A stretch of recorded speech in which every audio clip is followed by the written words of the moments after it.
another match point. Incredible third set here. They changed their strategy a little bit and they fought their way back in.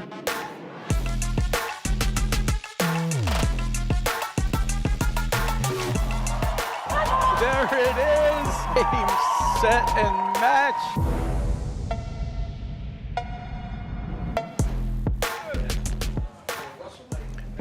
Hello and welcome to the 2025 APTA National Championships.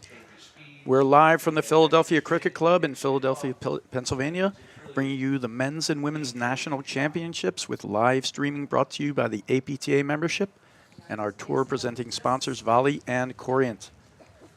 Local support has been provided by the following tournament sponsors: MAPTA, the Metropolitan Area Platform Tennis Association, our platinum level sponsors Philadelphia Insurance Companies and Xfinity, our gold level sponsors T. Rowe Price, BLBB Financial Advisors, Beach and Morrow, which are fathers and sons, 1986 national championships, national champions, our silver level Pond Lee Hockey, Rothman Orthopedics, Pure Hockey, Royal Bank of Canada, Falcon, and Total Platform Tennis. And the official ball of the National Championships has been provided by Xenon Paddle. I'm Brad Easterbrook alongside Steve Sullivan, bringing you men's quarterfinal round action between our number 4 seeds of Randt and Mitchell and the number 6 seeds of Broderick and Christian. Steve, welcome. Good to be here. You know, we have a quarterfinal match here. It's the national championship. The tournament's sort of falling to seed, right? We have a 4 versus 6, as you mentioned. The top 8 made the quarterfinals. The first and third seeds won the first 2 quarterfinals. This is one of the last 2 playing tonight. So, yeah, it's an exciting match. Lots of fame and recognition and awards on this court. Yeah, it might be like, it's kind of like Rocky VI. I mean, Durant and, you know, in various incarnations with Parsons, you know, was their winning national championship before Broderick run 3 in a row off with Jared Palmer. And, you know, they've played each other, and it's a contrast in styles and the whole thing, Steve. Yeah, it should be interesting. We, you know, just so the viewers are clear who's who if they, you know, don't follow a lot of paddle, but that was Tomas Christian there. He's near side deuce court serving with Drew Broderick, the lefty, in the ad side. And on the far side, Johan Durant in the deuce, Stephen Mitchell in the ad. You know, Ron Borgatti is going to sit in the chair and officiate the match for us tonight, which is, you know, not only a long day for the players, a long day for the umpires. Ron's done a few matches today. And, yeah, it's kind of fallen into, you mentioned it's duskish. The lights are on. You can see them glaring on the court. It's pretty good paddle weather now. Earlier today, I'm not sure we would have said it was great paddle weather. The wind was intense before. It's definitely died down some. This match comes down to, it's a contrast in almost exact opposite styles. Drew Broderick is the master of slowing down a match, using lobs, consistently working on the mental part of the game until he gets exactly the right ball, until he frustrates you sometimes. And, you know, masters of speeding up the point are Durant and Mitchell. And it's been an interesting run from them here. You know, of course, it's a storied career, Hall of Fame, all that stuff for Durant and Mitchell. And it's, you know, they're setting up 2 businesses. They haven't been quite there. As I got Ron Borgatti there, we'll let him finish up here. Final round match is best of 3 sets with tie breaks. 30, to my right, from Wayland, Massachusetts, Johan Durant, and his partner from Natick, Massachusetts, Stephen Mitchell. To my left, from Summit, New Jersey, Drew Broderick, and his partner from Verona, New Jersey, Tomas Christian. Broderick Christian won the toss and chose to serve. Yeah, so there you have Christian and Broderick there on the screen. Tomas Christian, local boy, played college tennis at LaSalle, previously worked at Philly Cricket where, you know, we are today. So yeah, it's a contrast in styles. The matches before this went a little bit differently. To no surprise, Christian and Broderick had an absolute marathon in the round of 16. I think they started at 10, finished around 2-something. Really long match, but the nice thing about Nationals this year is the way it's phased starting Thursday, finishing up tomorrow night with a sort of super Saturday spectacular. it's a little bit manageable, right? 2 matches a day for the Yeah, we winners who are don't think moving through. fitness will be a part of this at all. Nope, 2 matches a day. I think it's manageable. Durant and Mitchell haven't played a full season, but, oh, by the way, they show up to Short Hills a few weeks ago and they win a Grand Prix. And what was great about that was, we were just getting to it before Ron Broderick was announcing the players. And we're about to get started here, so we'll touch on this in a second. But they rounded into some form out there in Short Hills. It was the best I've seen them look. Shots that drive the game for them. The Mitchell return, the backhand off the screen, the lob down the line, the classic drive and blitz plays from those guys worked into shape. But like we talked about, it's really just going to come down to pace. Broderick's going to slow this thing down, and Durant and Mitchell are going to want to speed this thing up. How long? Who's going to be able to manage or control that to a degree? The faster it goes, I don't think anyone thinks that's going to benefit Christian Broderick.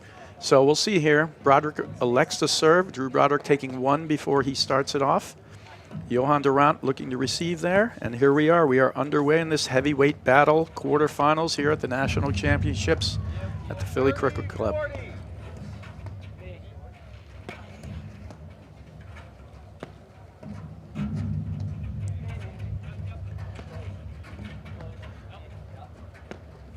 So you see an immediate return and switch in the backcourt.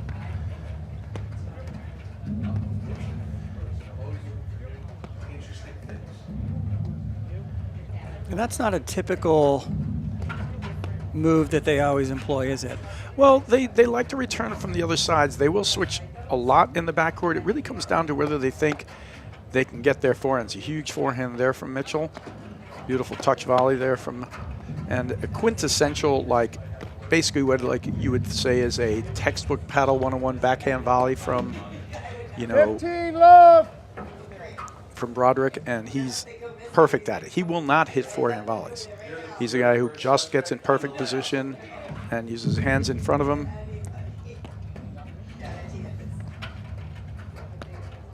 Yeah, this is a little bit different from a technique perspective than you see in tennis. I think I've even seen you in a My Paddle video back in the day showing the technique in the backhand volley, and it's really about positioning and using that backhand to cover 60-75% of the space, right? And Drew, not only in that last one, put himself on top of the net in position, but yeah, he's going to find it with his backhand. 30 love. Great read there from Broderick. I think, I don't know if it was Durant who just made a quick little blitz there. It wasn't on the right ball. I think he was just trying to be tricky. Gets burned on that one.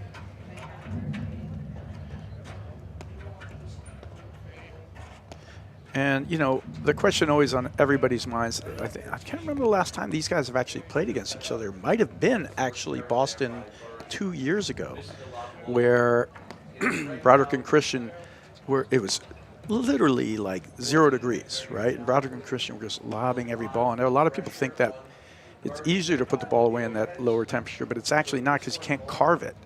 So, they had made it all the way to the finals. And as the tempo was turning, Durant basically just took out the hard overhead and started smashing and lining up the other team and making them run and chase all over the court. And as it happened, the match completely turned in their favor. Points got sped up. So we'll see here if that's going to be something they employ, down the road. It's kind of what, a lot of people will remember from their last outing against each other. 30-15. Push the lob a little bit deep. We mentioned the weather a little bit earlier today. You can't see the flags in this screenshot, but the wind was absolutely ripping this morning into early afternoon. I think it's calmed down. If Broderick and Durant haven't played since 11 o'clock this morning, they probably need to get their range back a little bit and make sure they know how the balls are moving, where the wind is, or now where the wind isn't. But yeah, it's really kind of nice paddle conditions. The weather's in the mid 40s, feels like something in the mid 30s. The sun's gone, right? It's a bit of a great spot. Yeah, but it was a surprising move from Broderick to stay for a second. I thought he would bail instantly, which is what Christian did.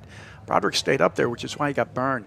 The last thing Drew Broderick said, I'm told, is that he's got to get ready to get his track shoes on in this match, because he knows they're going to be a lot of transition play. And, the last time they did play him, the hard overhead was a big factor in the game, which just means he's going to be chasing down balls. So in that case, they're a little late on the transition back. Volley offers world-class training on demand, helping you sharpen your skills and level up your game whenever it fits your schedule. Ready to join the movement? Start training smarter with Volley today.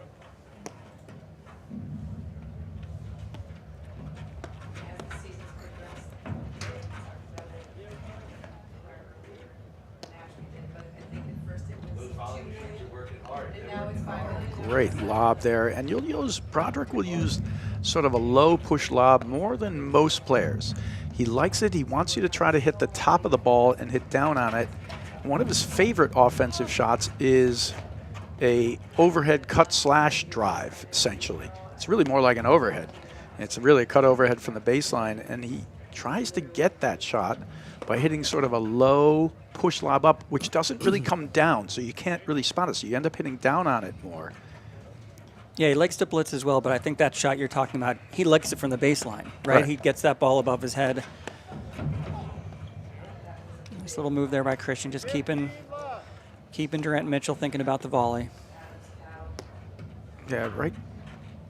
You know, he'll definitely hit that ball. The issue really with, Broderick and Christian, they have good drives, but they're not like howitzers, right? They're going to be able to handle most of these drives, so they're going to have to get them out of position, find the space, and you got to think that Broderick and Christian are going to count on, getting a few missed overheads, say, from Randt and Mitchell, which has been known to happen if they get off the rails or if they frustrate him with a 200-ball point, right? Then they're going to come in and just miss one of these overheads. Right now, they're playing very solid, disciplined play.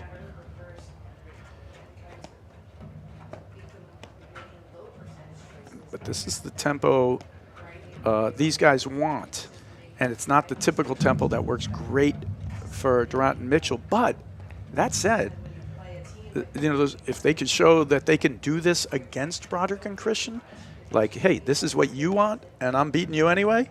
Right. There's a lot there, because I've seen that happen sort of with like McNerney one time. It was McNerney and Morgan, or McNerney and it might have been McNerney and Frazier, but they played against him, and it was like 6-love, 6-1.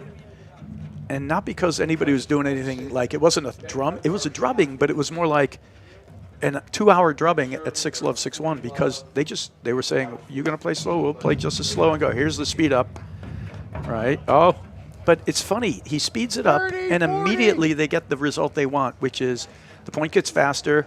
Christian feels like he's got to attack that ball, so he does, and then they get a transition play and they get the error. They abandoned the strategy on that one. And right. So, but strangely, isn't that a ball like everybody would drive that ball that Christian just drove? Yep. But yet somehow it's playing into the into the hands of the other team.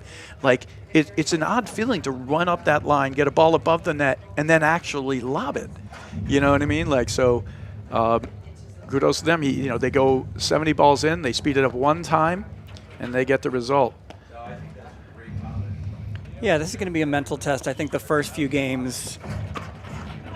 Yeah, that's a great move and a good look. And that time was a bad blitz play because instead of Randt moving in and hitting a down drive, he's hitting an up spin drive. So they didn't have that wired in with their teamwork. He was expecting something a little bit different from Randt on that one. Yeah, and there's the hard overhead that we're talking about, going for the speed up. And that also just draws Christian out of position, which starts to give them space to work with. And we're going to see this. And I'm going to think it's going to repeat itself. There he was getting ready to run, and he slows it down. Because they want to play these points where it gets speeded, where things get sped up. And they don't care if the other guys even drive it. They want them to drive it.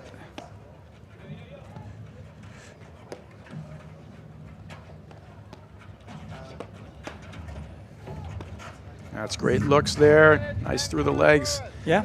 A little too tough on that one there. He tries to take the ball from his shoelaces. It's one thing to engage in the transition. It's another to take a tough shot. So game point here for Broderick and Christian. There's the hard one. Transition back. Watch the Nick. Play.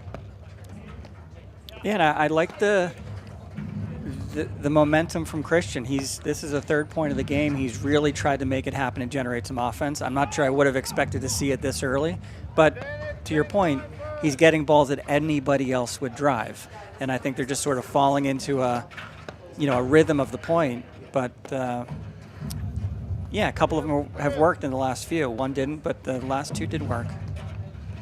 Great bail there from Christian. I love it. He does not want to stand in there. It's smart for the bail back.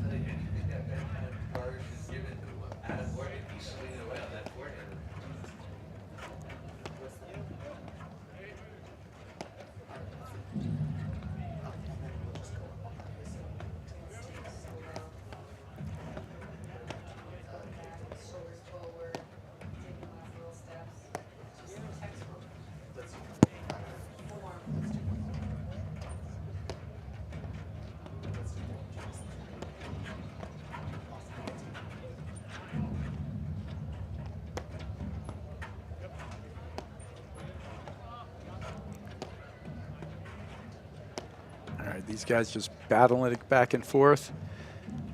Durant's moving the ball around, but both teams are really just kind of, it's like little jabs, right?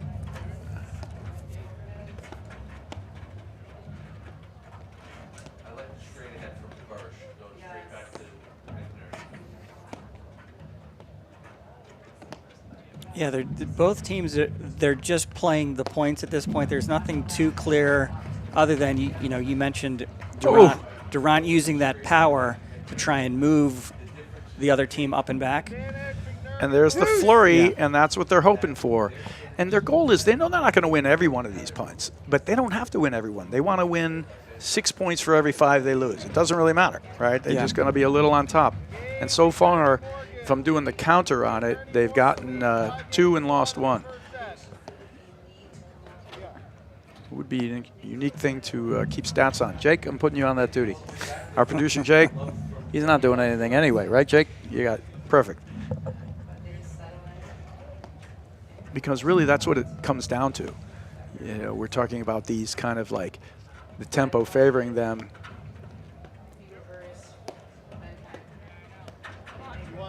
That's a good soft one there. See, and even that's designed to make something happen.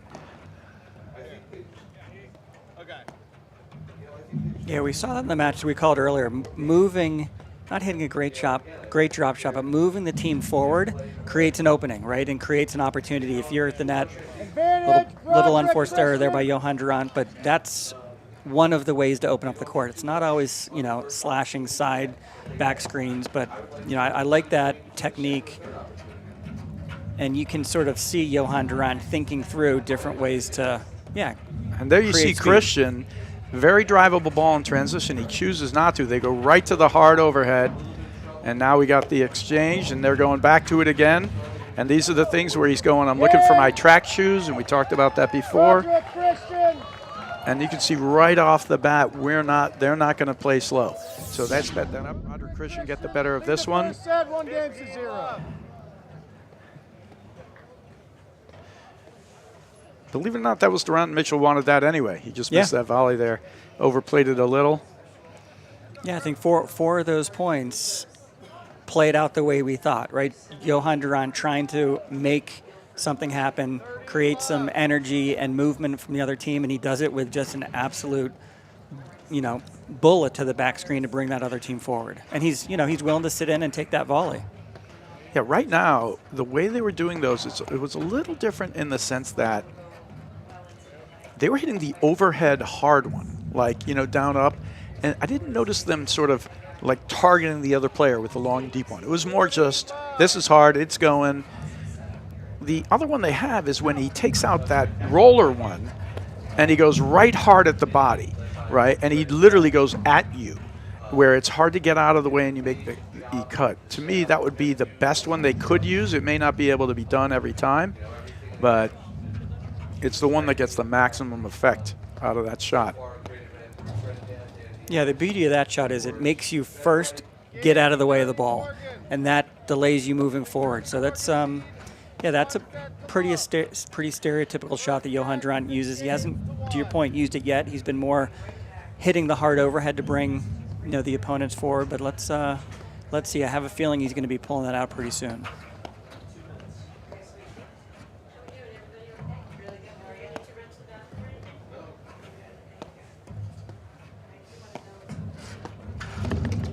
Yeah, so already the other side of the draw, Nunez Powers, they were through. Great match that they had against Fraser West.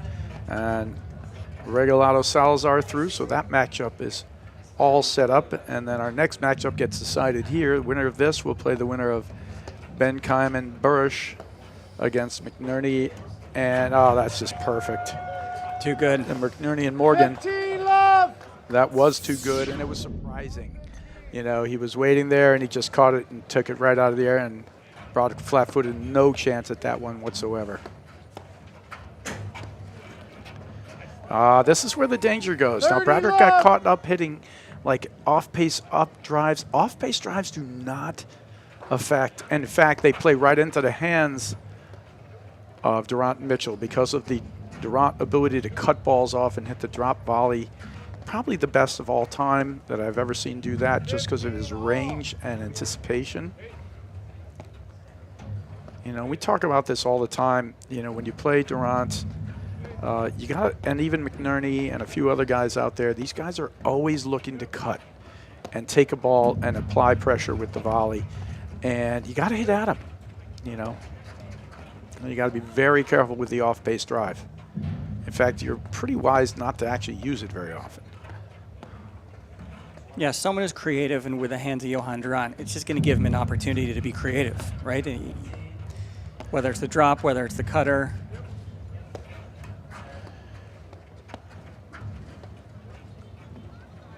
But this is essentially, you know, I think both teams are trying to do what they want. We see it's all just about managing the pace, taking an opportunity here or there. Good shot. Oh, another drop just to create space. Soft behind. Perfection there from those two guys. 40 love. And it's a dead drop. It looks like he's just going to push back the volley deep. He gets to the contact point, and he lets all the tension in his hands go, and he just drops it over.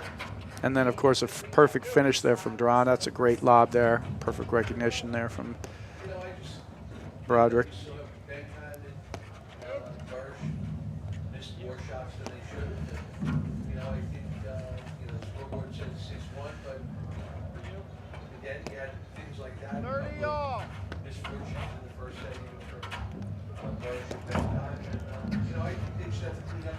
Little cat and mouse. Johan Durant takes the net. Absolutely going for the elbow or the knee or the ankle of Drew Broderick there. Just missed him. Yeah, I think they're doing a good job transitioning back. If I am Christian, I'd be very careful with what he just did there. Like this halfway ball. He does not want to engage in that.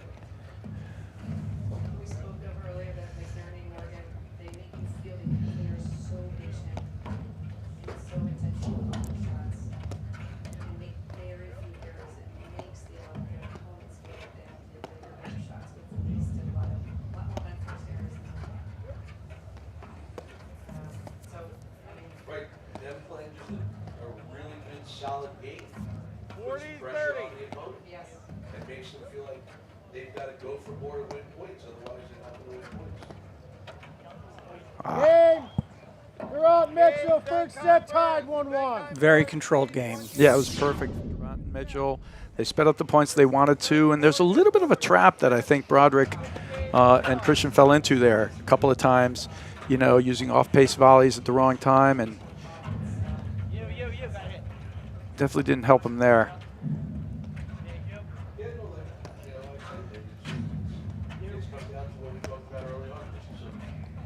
Yeah, it seems that Durant and Mitchell are looking for their opportunities. They know they have to play a patient match, at least, you know, the speed that Broderick and Christian are going to give them until they change it. Haven't really swung away on too many ground strokes or returns. They both have that. But so far, playing great volley there from Christian. Perfection. Oh, wow. And not to be outdone. That was just absolutely perfect. He reads the play, sees the drive, the cutoff behind, and then the cutter finish. You just can't do it better than that. And he saw the drive that, you know, Durant was hitting beforehand. Just absolutely perfect. Thumper through the middle, but 30 long. love.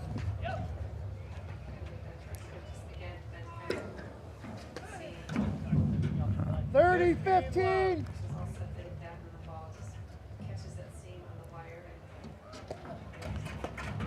Oh, that's fortune. Good 30 fortune all. there for Mitchell. Easily could have been tracked down, but once it hit the net, all the pace comes off it, ends up a winner. Oh, I think he missed that one too. 40 Yeah. 30. big miss there. They had a chance for a break point. Great serve.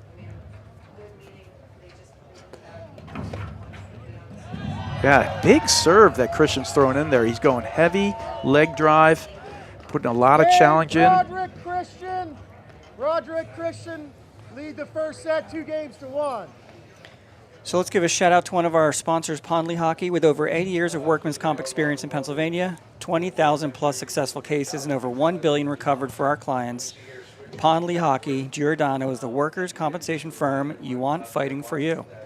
The black top and black hat on the top of your screen to the left is Sven Garish, and his partner in the blue top with the white.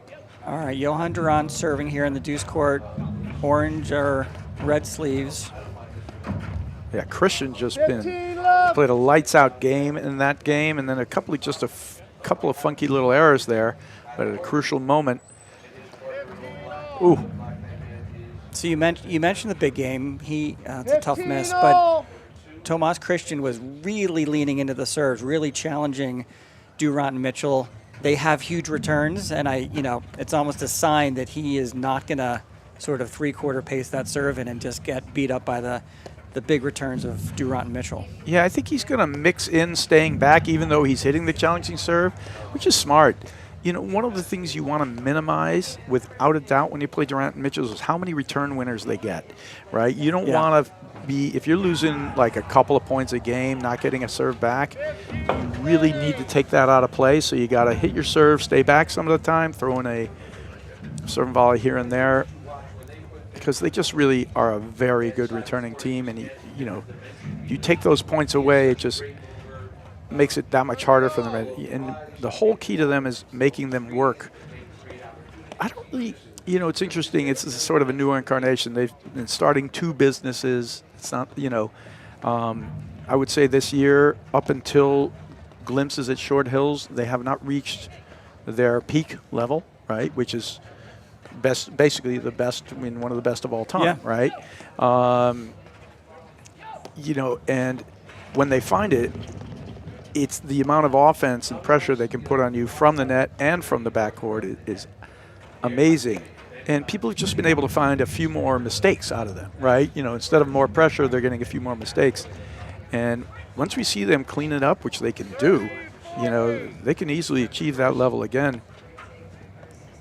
Yeah, they have all the experience and all the skills and talent, but it is a game that you have to play, right? The feels are different, the touches are different. They came out in Short Hills. I think they played a tight match or two and then just absolutely found their momentum, found their groove. It was vintage Johan Durant in a lot of the matches that they played. And there he is again, trying to bring them. Oh, see, now that's a good play. He's playing the speed he wants, but that time Broderick gets the better of him. And again, we said this sort of in the beginning, they're going to win points, Broderick and Christian, in these transition things.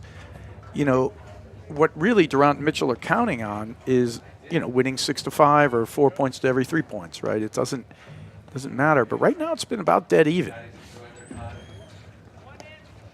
Yeah, it's been very sort of clear that the couple things that Durant and Mitchell are trying, right? They're trying to hit short, bring them forward, either, hitting short volleys, but, Johan Durant, he's going to try to find that ball that he can, I think you're right, at some point he's going to aim to the opponent and really try and get their body movement as the first, sort of offensive thing he can generate. The last one, Drew Broderick just sort of read it. And all right, so back to a slower point. Well, the real question is, it still has its desired effect, whether he gets them running in. He didn't have to take that as the volley stuff, right? Because the ball's lower than the net.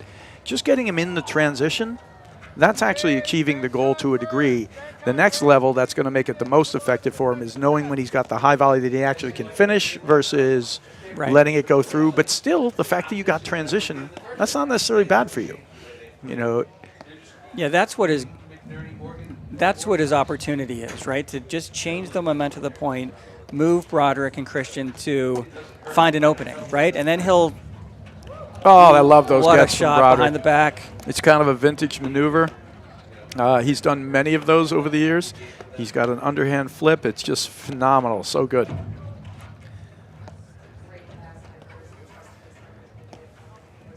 I got to get a replay of that, Jake. It's a cool thing to see.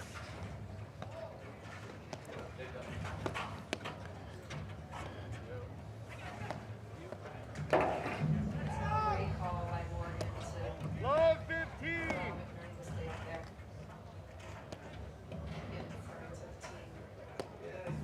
First, there's no reason for him to be up there. You know, that ball got hit through, come on back, go to the baseline, and let's just restart it all over again. So you mentioned that off pace, that soft sort of reset and ground stroke. Broderick just hit a couple, both times to Stephen Mitchell. The first, few they hit to Johan Durant, and he made him pay, right? He stepped on the net, he hit a dropper, he hit a cutter. So interestingly, he's still hitting that soft ball, but the last few have been directly at Stephen Mitchell. Yeah, right now, I would say these guys are, Broderick and Christian are actually controlling the tempo the way they want to. More, that's why. The more so, and they're getting the error like that. They're winning enough in transition to break points. We haven't seen that really hard one long at the body yet, which is a different shot entirely.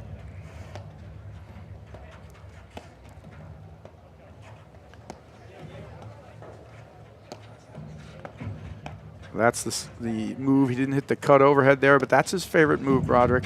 Get him to move he moves to his left towards the side screen. That's just perfect. 30-40. Nick shot directly down at the ground.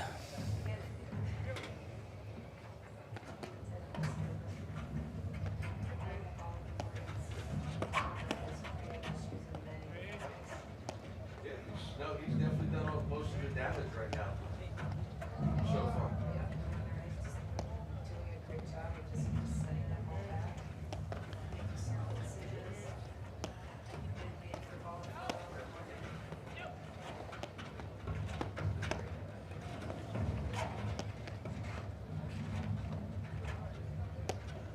Good anticipation there by Hancock, and he's through and then getting right on top of the net there.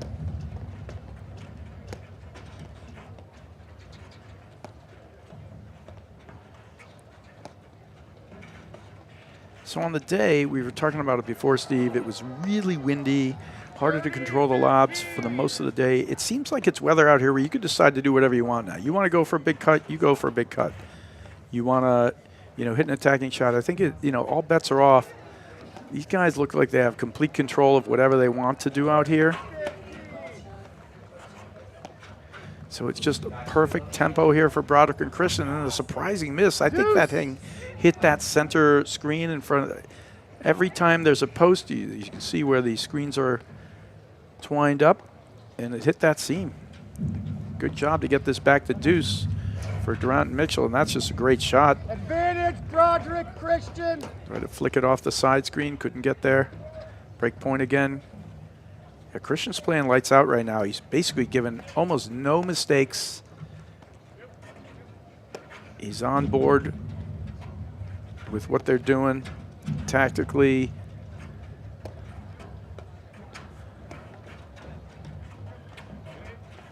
See there, he doesn't bite in transition, lobs it up again. I'd love to see Ben kind of reverse switch on this one with the baseline right now. 40-30. Yeah, Christian's playing very solid. He's mixing offense and, his classic defense. Yeah, he's trying to create a little bit of momentum as well, which is nice to see. Johan Durant, from the Mitchell Durant side of things, is definitely the one that's experimenting, right? You can see him trying different locations with rollers. He's trying different paces. he's trying to figure out where that opening is from a tactical perspective to try and, change the momentum in a point, change the energy, move Broderick and Christian and create an opening. Mitchell's playing his role at the moment, right? Yeah. That's a perfect break there for Broderick Christian. They get a couple of the overhead errors, and Broderick's locked in, too, in terms of how he's playing as well. These guys are right now playing their best paddle of the season, I think, Broderick and Christian. Perfect start for them. They're able to control the tempo. They're getting some mistakes. Yeah, they're playing well. That's out. They've had a good season. They did beat Jose Salazar and Elvi Regalado earlier this year, so they've had, that victory to give them a little confidence against the top team in the country. They have the capability to beat anybody, but it's a matter of what do they get, what do they give, how do these points and these matches sort of evolve.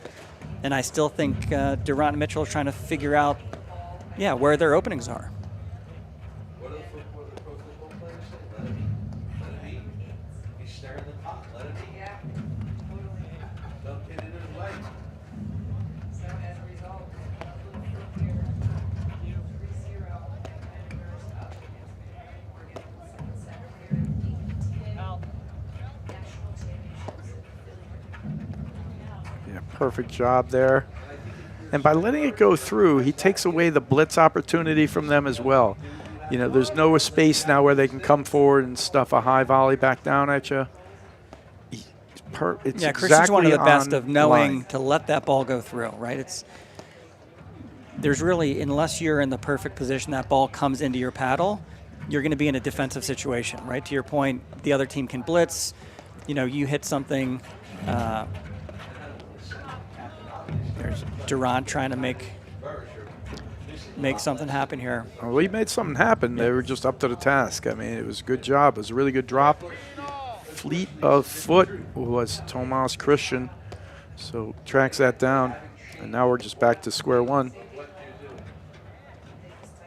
And this is the exact tempo that Broderick and Christian want. And right now,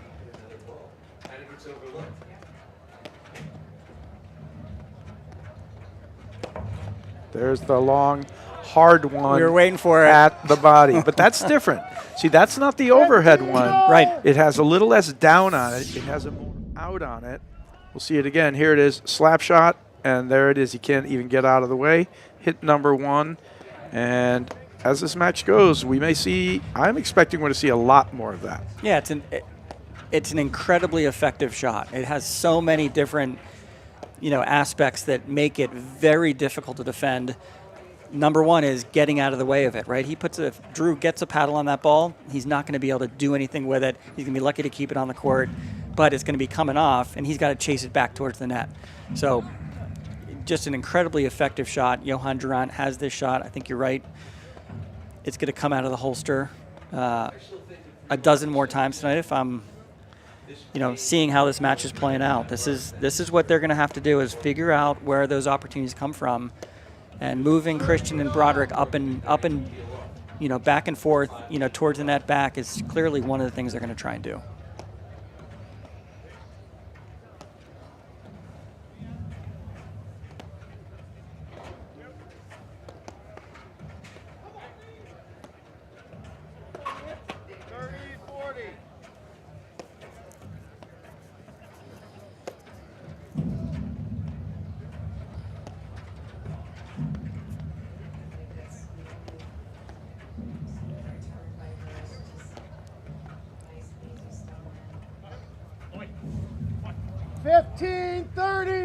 All right, didn't see it. Drew Broderick pushed that one a little bit long.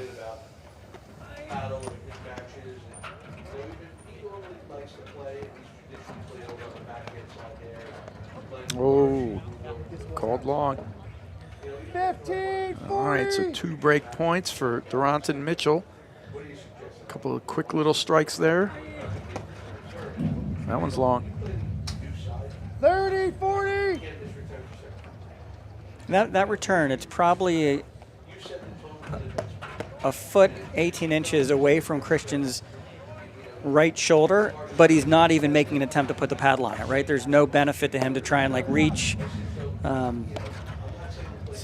See, that's a very different shot that you saw Mitchell hit. So we have a distinction in the types of hard overheads you're using. That one that goes in an overhead, it has a higher trajectory down, so it means it's going to bounce up more, which gives it more air time to be tracked down as well. It's really not the perfect one. It will speed things up, but it's a much easier transition ball for Broderick and Christian.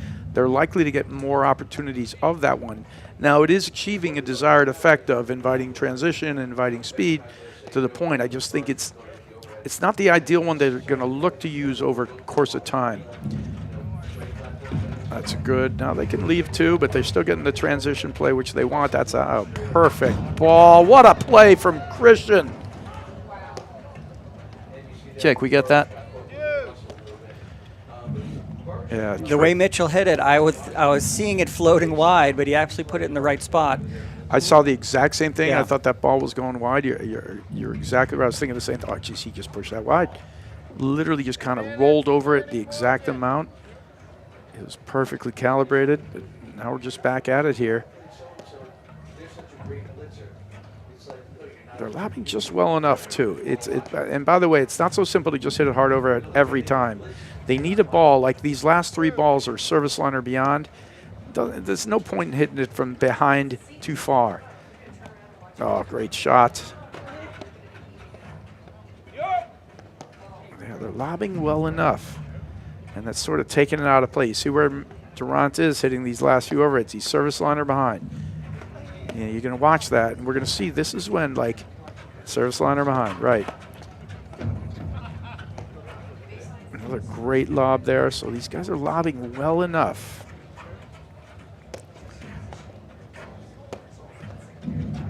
And for the most part, they're withstanding the barrage that's coming from Johan Durant. I mean, you make a great point. They don't have to win every one. They have to win more than the other team. But so far, Christian and Broderick are doing a great job extending a lot of these points and sort of getting back to a reset position. No, I think they're doing a masterful job of it. And they're just, you get the opponent back there. There's no team in the world that can really hurt you consistently from the service line or behind. Not a chance, right? And that's what they're doing right now. So these guys have just got to weather this until these guys start lobbing a little shorter, but they got great control over it right now. Advantage, McNerney, Morgan.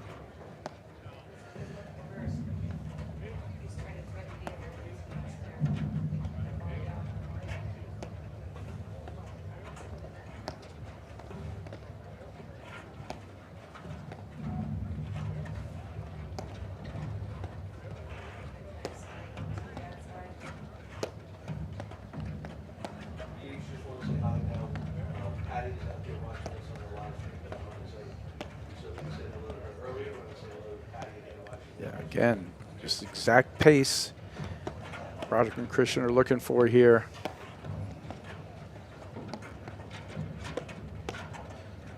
Great volley. So quick he is to snap that overhead. There it is. He gets one, and it took 100 balls, or 80 balls, whatever it took, Steve, but he got the one, right? And that was the only one you see short in there. He gets the win. And let's talk about volley, one of the great sponsors that we have here at the APTA. Did you know that volley players have hit 7 million balls? That's a lot of high-quality training. Don't get left behind. Get your reps in with volley. Whether it's day or night, you are in control of your training. Volley offers world-class training on demand, helping you sharpen your skills and level up your game wherever it fits your schedule. Ready to join the movement? Start training smarter with volley today. So yeah, really good game. The strategy and the tactics that we knew were coming from Johan Durant seemed to come together in that game. Got them back on serve. He hit, not only the pace that he's been trying to get to move Christian and Broderick forward, but he sort of hit that low roller that's flattened out a little bit, right? That is going to first make the defender move to get out of the way and then make them sprint towards the net and chase it. And in both times that last game, the first one he tagged Broderick in the hip, the second one Broderick full speed running towards the net and just can't keep it on his paddle. And there's the second one they're using, which is just the short dump, basically. You know, they're getting a volley. Instead of trying to go deep, they just hit it short. And you saw that last roller windup from Johan Randt. Now that he's pulled out the Wurlitzer, you're not sure where to position yourself. And that's part of the, you know, the why you do different things and you bring variety and you show them what you have, because it's going to make Christian and Broderick think, right? Where's their first step going to be? How grounded are they going to be with their feet once Johan pulls that forehand up in the air? Yeah, and you know, you're bringing a secondary point is his ability to go from a hard one to a kind of a rolling at various paces is pretty exceptional, meaning he holds it there and you really don't know if he might smash it at you or if he's going to hit it 3/4 behind. So it just makes them have to think and hesitate before they make some moves. But they're still defending beautifully. And this is still exactly, I think, this is exactly what Broderick and Christian want. You can't let them peel off a bunch of games.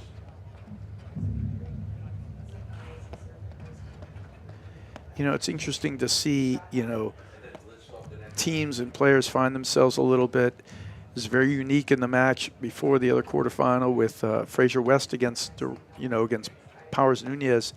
Powers and Nunez were finding a gear that was sort of, I would say it was exactly like Regalado and Salazar, meaning come at us, we make every volley, doesn't matter. And they were just dumping it back down the middle, dumping it back down the middle. Yeah, inviting it more. Every fourth ball they did it a little softer.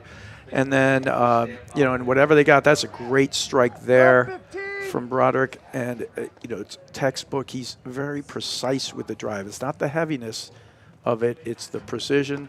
Great shot. And as a consequence, they were just putting – the pressure wasn't that, you know, the other team just didn't know how to break them, right? You know, like to break them down. And then eventually over time they would just get a nick or they'd finally get a ball they could do something with. And it was, you know, worked wonders. I wouldn't even say West and Fraser played a bad match. They ended up losing like 4-3, but at crucial moments, they actually, you know, kind of lost their way for a blip, and then all of a sudden a game or two ran away. Yeah, it was pretty good. I know you watched a bit of that match as well. Yeah, it's an interesting sort of tactic. Mark Powers did it in both matches I watched him play today. You know, first it's sort of the simple, steady volley, letting the other team hit out, hit ground strokes. But as matches went on, he would hit it a little shorter and a little shorter. And this was that tactic we saw last year a lot from Salazar and Regalado. I don't need to generate the offense. You generate it. I'm going to make you generate it because I'm going to defend it. Beg you to do it. You're going to give us the opportunity to win the point by you coming at us with those ground strokes. And I love the tactic. Now, not every team can employ that tactic. Powers and Nunez. Well, they volley that well. They volley that well. So you really need to be able to defend that type of tactical strategy. And for the top teams that can, I think it's a great way to find the way to speed up the point. Good duck there from Mitchell. An apology from Broderick. Went up a little high there. Mitchell just waved it off. No worries. You see both Durant and Mitchell representing their Boston Pickleball Club. I think they just opened up their second facility.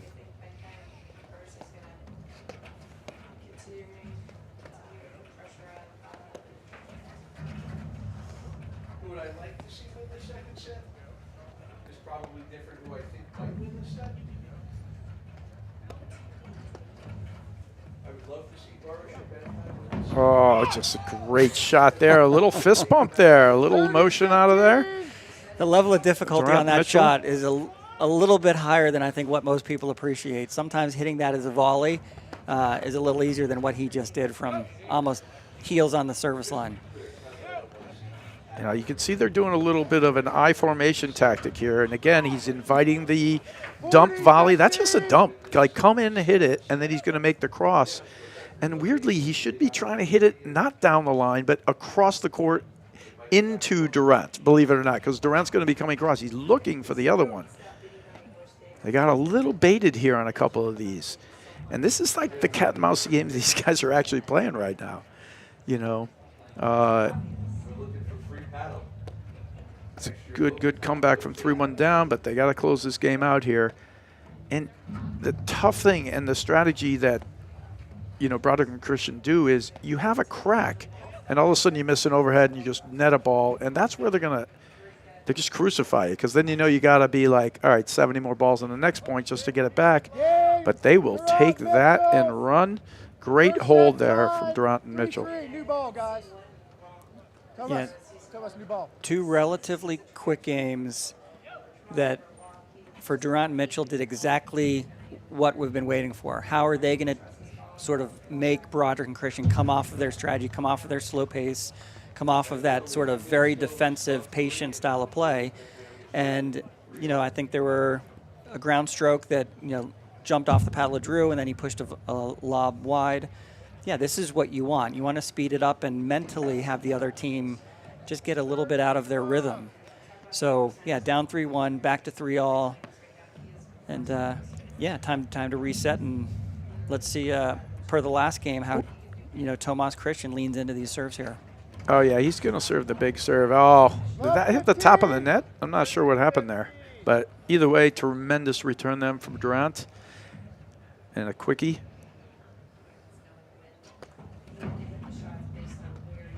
Oh, that backhand he has is just beautiful. Holds it, quick roll. Such a good lob. He has the ability to push the volley behind you, or as we've seen a few times here in this game, hit the little drop volley.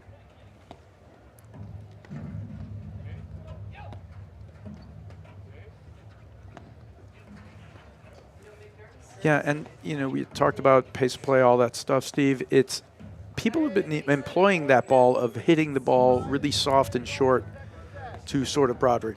The goal is you want to try to bait him as many times as you can. And I think they did get baited a little bit in that last game, in the last 2 games actually, right? And in the other games, and these guys have stopped that hard flat overhead that was bouncing up, so it wasn't working for him. He'll take that. Good luck there. Little let cord drop shot winner.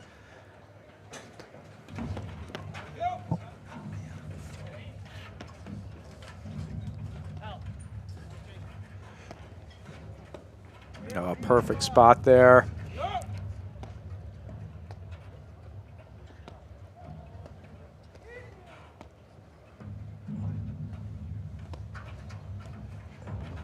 Yeah, this is where Broderick was saying, I'm going to get my track shoes. And you can see him, he just went one corner, the other corner, and it doesn't work out. And this is exactly where we're seeing this thing start to take shape right now. Triple break point, Randt and Mitchell for the 3rd game in a row. A little bit of a mini run, able to control the pace and make those things work a little bit. All right, missed there from Mitchell, but I love that backhand off the screen. He's really gotten so good at that. I saw at Short Hills he started breaking that out again, and he made it in 3 crucial points against McNerney and Morgan as they closed out their first title of the season. And they were funny in the interview. He's like, I was never sure if we were going to win again, but it's nice to feel here. But they really did achieve some glimpses of the, of the past. I think in the match before, they were able to beat Powers and Nunez. I don't think Powers and Nunez played a smart tactical match in that one at all. Sort of played right into the hands of Randt and Mitchell, but they really did achieve some highs. It was great to see. I know the game, because when they're playing at the highest level, you're seeing so much of the creativity in the offense that can be out there.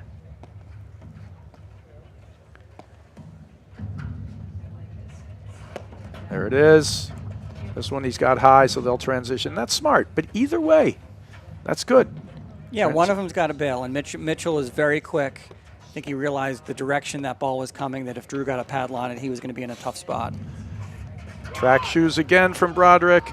Yeah, Randt Mitchell lead the first set, 4 games to 3. Well done. All right, shout out to another one of our sponsors. BLBB Advisors is a wealth advisory firm founded in Chestnut Hill that has proudly served generations of individuals, families, endowments, and business owners in our community.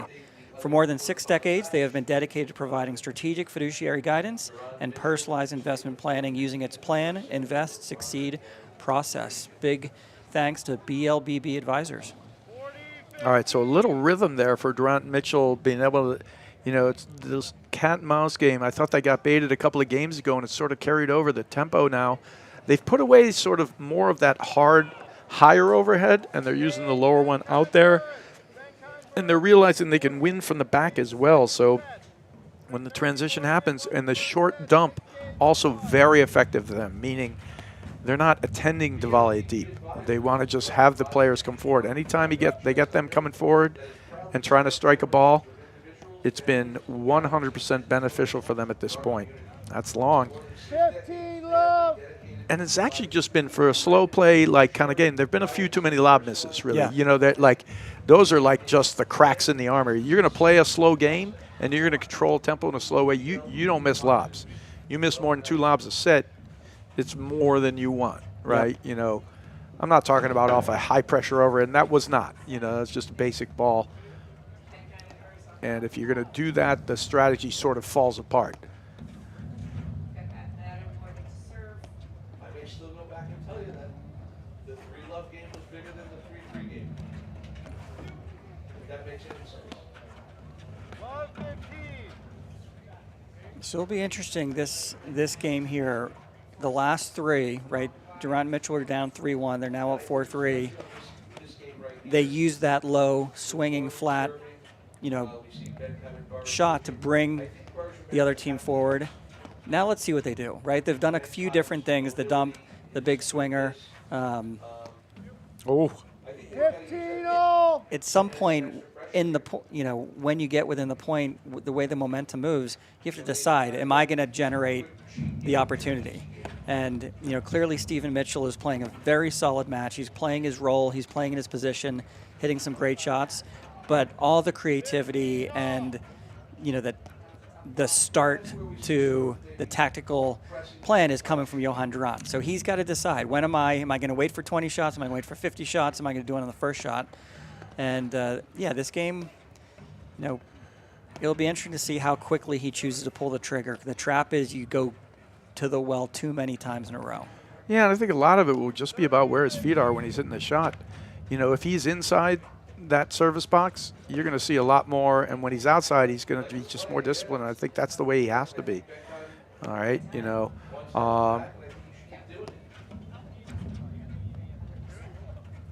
like here he's going to, it's a good roll. You could see what happened there to, if you watch Christian, he went up the side wire, left the middle spot to cover that slightly harder one. Surprised Durant actually hit that as hard as he did that time.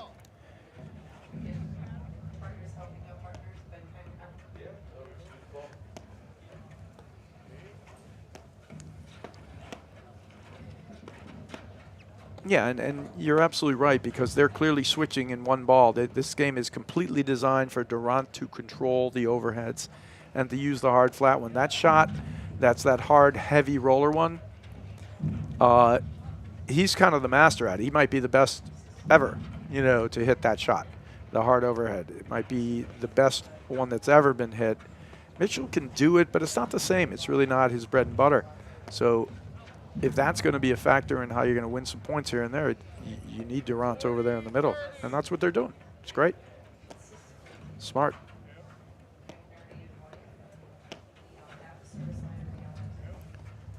It still may take him 75 balls to get it. Yeah, he's going to. But I mean, like, he's going to get to decide. Johan Durant is clearly the one dictating the points, but at the end of the day, there's risk and reward. And when you play 30, 40, 70, 90 balls, you just have to, good movement there. Great position by Stephen Mitchell. As he cuts that one off, reads that play. And the key is they just can't get baited, Christian and Broderick. But eventually everybody's got a shot clock, even Christian and Broderick. The frustrating thing sometimes is it may take you 200 balls, right? And yours may go off way before theirs is. And uniquely, Durant has had like almost 2 careers. The career before, when he was just physically dominant and dictating players, and people would still try to play with him, but they just could not. And then the years where Broderick just took him out of that, you know, like, but he also exposed Durant's shot clock, you know, and Durant would just go for the shots, and people were starting, oh, you can't play slow, you can't do it, you know, like, Yeah. and at that point he probably couldn't, you know, and then he came back sort of in the next career with Stephen Mitchell, the second career, where, you know, they're good buddies, they could train and practice together and work together, and he was able to start to play slow, fast, and the whole works. And it was like, so it's kind of like a unique thing. You know, he came like rising from the ashes of a few years to win 3 or 4 more nationals. So, And it's nice, you know, the few tournaments he's played this year, as we said, they're sort of working their way into the season. It is a long season, the APTA Tour. We have 20 weeks. This is the 20th week of the season. So he's also of the age where you have to sort of balance your body and your physicality through a 20-week season. So it's nice to see, you know, smoothly gets into the quarterfinals, wins a Grand Prix a few weeks ago. I think there's a very nice schedule in Philadelphia this weekend to give him a chance to, find magic one more time. And obviously, you know, we talk a lot about Alvi Regalado, Jose Salazar. We talk a lot about the defending champions, Mark Powers and Guille Nunez. But let's see, right? You still got to play the tournament. You still got to make your way through the matches. I think, you know, of those 3 teams, Durant and Mitchell are probably on the outside looking in. But who knows, right? They need to find 2 hours of beautiful paddle, and I think there's a chance we're going to see it this weekend. there it is. He gets the right ball. He's halfway inside the box. He finally just tees him up, and you see Longin right at the body. And he's got no defense. Yeah. I mean, it's literally, there's nowhere for him to go. He could have tried to duck it. It would have hit him in the head if he did, you know. Oh, beautiful ball there from, you know, Broderick. Laser beam.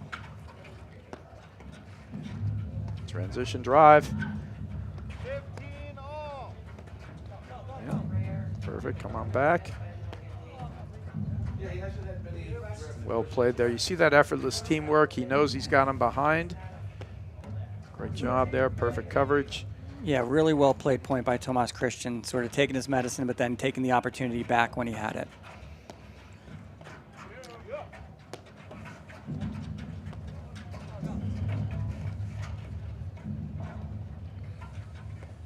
Back and forth transition point. Beautifully executed by all players. And you notice nobody's forcing the situation. There's the dump. And he's not going to get anything except transition out of that, but that's okay. That's what he wants.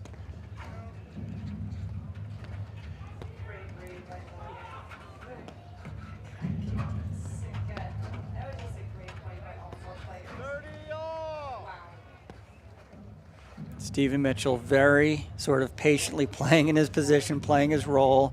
A couple of those shots, you know, not smartly, but he could have pulled it up. Oh, he gets Broderick Yeah. reaching. Broderick was trying to jump the route. He thought he had something there. And Durant just flips it further than he was ready to get. And then Christian had no chance because basically Broderick was in his face. Great play there. See, that's one a little different, much higher off the screen. Not quite the same effect. And when it does that, it's easy to sort of duck and get out of the way. But still, inviting the transition. That's inviting the speed. And it's interesting for Mitchell. He was a little far back in the court to hit that ball and stay in the net. He sort of bailed. But Johan Durant's going to stay home all day. He's going to, you know, that's why they're doing it, right? He knows if he can stay home, sit there for that volley, bring Christian in, that's where he's going to find another opportunity to win the point.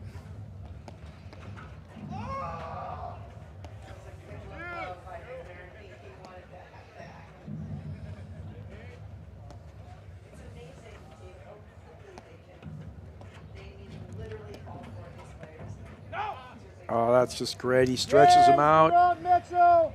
Durant Yes. Mitchell lead the first set 5 games to 3. Stretches him out, but the accuracy of Johan Durant, you know, if they get a little bit tight to the center, they know he's got maybe a 50% shot. There's a replay of the maybe it was a headshot anyway. They know Johan Durant's probably got a 50% chance of hitting the nick. So those last two, Drew reached for the last one, pushed it pushed it, through the court. But yeah, but he's diving for it. Yeah. You're saying he's diving because he thinks he's going right at the crease. Yeah. Right, and you're right. It was going right at the crease, and he was a little late to see it. He probably should have just called for help and go up the line, but it's also the way, you're bringing up great points, Steve. It's the way he's hitting it, too, sort of long and low, firm at this crease. That type of ball, that thing shoots down. It doesn't pop up, right, or it shoots out quickly, so it's that much more dangerous for Broderick, which makes the decision why he chose probably poorly, but either way, it's just a great shot by Randt. All right, so these guys are, Mitchell, basically from 3-1 down have just flipped the switch here. Smart lob volley there from Christian. A mix of using the hard overhead combined with some, the pressure balls and the ability to kind of wait still long enough. They've given up one or two, but, Broderick Christian are not going to find the points winning on drives. They got to find it because how many drives have Broderick Christian? They've still hit like 30, 40 drives, but how many have resulted in winners? Not Very many. few. Yep. Right? So where are they going to find these points? Could it be transition? It's not likely, right? Where they're going to try to find them, hopefully, is from some mistakes from these guys. And right now, they're just dictating the pace, and it's just flip the switch from 3-1 down, basically.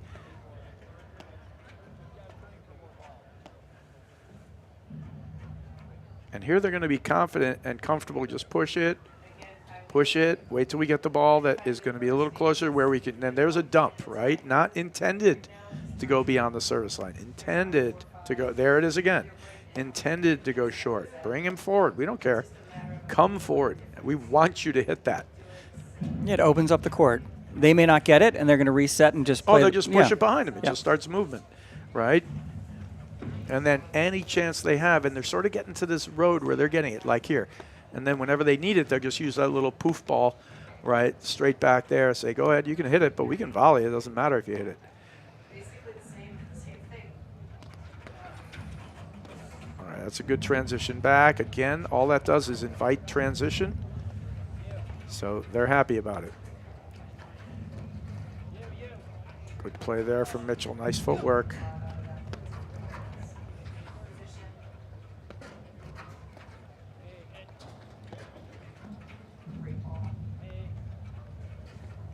All right, so 2 points from that first set. And it's almost like two separate sets here when you see it. Something, I don't know if it was a switch that got flipped or they just started to read the play that much better, because this is like, from 3-1 down, it's 4 games in a row here for Randt and Mitchell. And not only that, but, we're talking about winning a percentage of the points. They're winning right now about 70 to 75% of the points. Yep. I think, what we saw in the first 4 games was experimentation, I think was the word we both used. Johan Randt was getting a feel for, some drop shots. He had a little bit of success. He was hitting a really hard overhead, more of a down-up to try and bring the other team forward. And that 3-1 game, I think, was the first one. He sort of flattened out that ground stroke and sort of found it, right? And he's hit it 4 times since then. And won a point every single time. Yeah, and he, caught Broderick in the hip. He caught Tomas Christian maybe in the ear. So it's unsettling, right? When you're defending that shot, if nothing else, it's not, it's the right shot. It's a great shot. It's one of the most dynamic shots I think we have in the game. But when you're defending it and you're not sure when it's coming, you just mentally you're a little bit unsettled. And I think that's what's sort of the change in momentum. And I think the other point that's really good about it is he's not forcing it.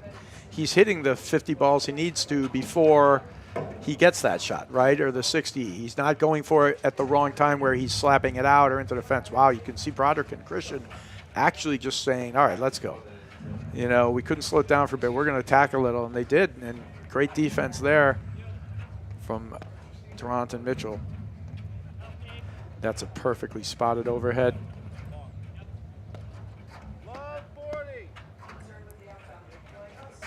Oh, dink and blitz to perfection there for Mitchell. And it's triple set point. That was a great point from those guys. Yeah, great point. And they haven't done that yet. Stephen Mitchell has done very few, non-traditional things. We keep saying he's been playing his role really well, but he's been playing his role. So, he was a little creative, right? That sort of dink and blitz. I think Christian didn't see it coming, and yeah, it made him overthink it. See, but to me, he fell into the trap. And the trap there is go ahead and try to hit a deft, perfect cross-court volley. To me, that's the trap. What he should have done is just hit a lob volley and left, right? That's the difference. And that's what I was talking about before. Like, see, the margin in this strategy, out, and that is game and first set for Randt and Mitchell. And what a turnaround there. And we'll be Ron Borgatti. All right, and we'll be right back in just a moment after these messages right here on the APTA YouTube channel presented by Jovo. Want to see how Volley can transform training at your club? We've got a great offer for you. Gather 30 of your club friends and you'll get a free 30-day trial of Volley. Experience firsthand how Volley's trainer can help everyone improve. Increase reps and track your progress, all while training smarter. Don't miss out. Visit getvolley.com and unlock your club's full potential with a 30-day free trial. At Corient, wealth management begins and ends with you. We believe the more personal the solution, the more powerful the result. We treat your goals as our own. We never lose focus on the life you want to build. And our experienced advisors design custom-built strategies to help you get there. It's time for a wealth management experience as sophisticated as you are. It's time for Corient. You know you have an account with Philadelphia. A, they're covered properly. You know, the policy is second to none. And B, you're going to have no service issues, whether it's inspections, claims, billing, whatever the problem may be, they're on top of it. I love working with Philadelphia insurance companies. It's easy doing business with them. They make us look good. It's a cultural thing with Philadelphia. Everybody is there for you.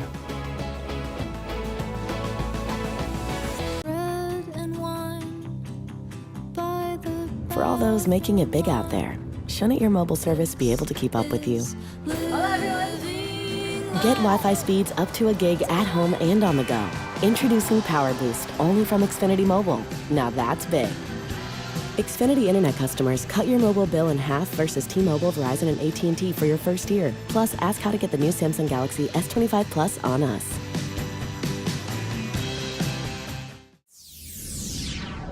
All right, welcome back to the APTA Tour, and we are here at the 2025 Men's and Women's National Championships in Philadelphia, Pennsylvania, where our number 4 seeds of Randt and Mitchell take the first set 6-3, rolling off 5 games in a row against our 6 seeds of Broderick and Christian. I'm Brad Easterbrook, along with Steve Sullivan. And Steve, we were talking about this a little off air. So, 5 games in a row now for Randt and Mitchell, and they've done a really good job of starting, of controlling this, right, at this point. So where do Broderick and Christian go from here? Yeah, this is the reset. It was a big momentum switch, up 3-1, lose 6-3. They are a very patient, strategically defensive team. And when you have that style of play and you're losing points to someone who's, withstanding your patience, going 60, 70, 80 balls into the rally, and then generating a unique offensive opportunity, this is... They have 2 choices. They can't win points in batches and things like that with one shot. Yeah, right? What we've seen over the past year or two are Johan Durant and Steven Mitchell occasionally losing concentration and focus and giving some easy points, a flurry of unforced errors. Broderick and Christian are hoping for that, and they're also hoping that the mental battle and the defensive strategy starts... Wears on them? Yeah, wears on them, right? This is, at 7 o'clock at night. It hasn't been a long day of paddle. Nice crowd. If you're Tomas Christian, you have nowhere to be, right? You're the hometown guy. You have a good crowd. You're going to get some crowd support at some stage of this match. You go back to what got you here and just figure out if you can start getting free points again. But so far, Durant and Mitchell aren't giving it. Yeah, and and maybe I'm not exactly. I asked the question, where do they go from here? And I'm not sure I know the answer right now. I think maybe the answer is let's just do it better to begin with. I mean, because still within that and within the comeback of Durant and Mitchell, yes, now they're starting to win points, like legitimately win them with that hard over there. He brought out the hard flat one. He brought it out 4 times. That's big 4 points right there. But we also saw Broderick, miss like 2 or 3 lobs, right? If you're going to play that defensive style, you just can't miss lobs. And I don't mean lobs off of like these ridiculous overheads. I mean just 2 or 3 lobs. In some cases, they were great shots, but I'm going to even discount those. I'm going to put those in the winner category for Randt and Mitchell. Maybe they do it better. I'm not really sure because they're not going to win batches in points. They can't start driving it harder to make them miss more volleys. If they do that, they're just going to make too many mistakes. And then they're just going to have too much transition, which I don't think will help them in the long run. So it's unique, and that's just – and there's the one negative about playing the defensive style too. And if you play it long enough, eventually somebody finds a crease or they find a seam or something. It was funny because we talked for a second about Frazier and West, right, in their match against – and at one point they're playing this really long point, Frazier, West, and – Nunez and Powers are just playing great at the net. And then they just hit a volley, push one right down there, and it hits the seam and goes off to the side. And Eric West is like, seam. And then they got another one in the same game. He's like, 2 seams in one game. Well, if you're going to play 800 balls, eventually a ball's going to hit a seam. Yeah, it's not like it's just going to happen. Even if he doesn't aim for it, it's just going to happen, right? So when you play a defensive style, things can go. If your opponents don't get an error, like if they don't make the error, you either got to come up with a shot, or eventually they're going to get a crease or a seam, right? So that's sort of how it goes. Yeah, a little miscommunication there between Mitchell and Durant. I think it was Johan's ball, but he was a little expecting Stephen Mitchell to take it. So 30-15, Stephen Mitchell serving. Now here's the thing. Now they haven't switched at the net yet. Now there goes the switch. But when you see they don't make the switch, what you'll notice is Durant is literally on the net, like inches from the net. It's almost more like when they don't make the switch and they have Mitchell there, they're playing a style of like a floating eye, basically. Like anything that gets driven, Durant is going to take. There's a good spot drive there from Broderick. And we talked about winning points off their paddles with their drives. He got one there, so that's huge.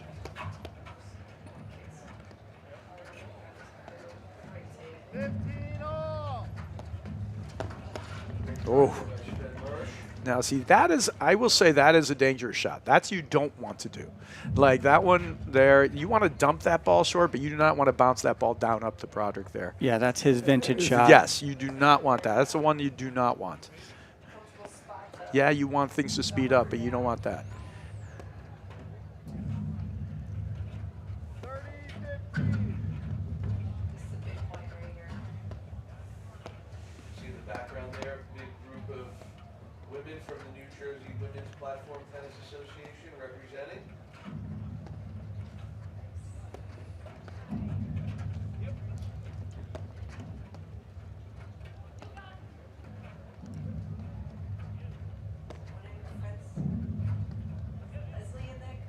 Leslie's there and Yeah, called in, overruled.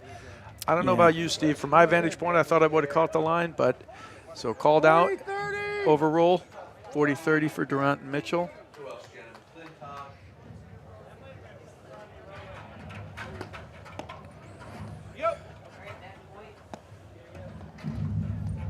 So really big point, game point for Stephen Mitchell and Johan Durant. This style of play, when they were down 3-1, when you have a game point, when you have opportunities, that mental aspect of I could be out here for 3 hours, I don't want to be out here for 3 hours. You need to win the points when you're in this situation. If you're Durant and Mitchell, these are really important points, and they're daggers for Christian and Broderick, because this is they get fewer and fewer opportunities. They get they either get unforced errors, or they there is another big backhand by Drew Broderick. They get a flurry of offense, or it's going to be a long night.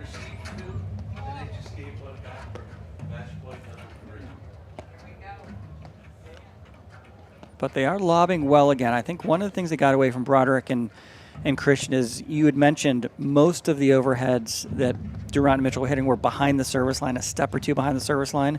They got away from it, and that gave Johan a lot of opportunities to do different things. This first game so far, down game point, but they've done a better job hitting a lob that isn't really an opportunity for Johan Durant. So let's see if they can keep that up here. Yeah, and I think Mitchell and Durant have fallen into a nice rhythm, though, of like, okay, we're not going to force too much here. We're going to force the right amount, right? You know, because there is a space for them, too. They don't want only just transition from bad spots. They want to have it from when they're inside, because when they're also inside, they can also finish points with the drop shot and other things, or the exchange. You know, it's those tougher ones. Nice chase down there, but, again, just can't come up with it. Durant Mitchell lead the second set, 1-0. Durant Mitchell won the first set, 6-3. Maybe another quick shout out and special thanks to our paddle party pleasers: Neshaminy Creek Brewing, Guilford Brewery, Coca-Cola, and Asher Chocolates. Part of the big, unbelievable numbers of companies, local companies, and national companies contributing to making this event in Philadelphia be everything it is. There's a great crowd here all day. There's going to be a really super Saturday spectacular tomorrow night as we work through the semis and finals of both the women and the men. So really a big shout out to not only our national sponsors, but the ones who make every weekly event come together. So big shout out to them. Yes, plethora of paddle party pleasers, pleasing all those paddle partiers. There you go.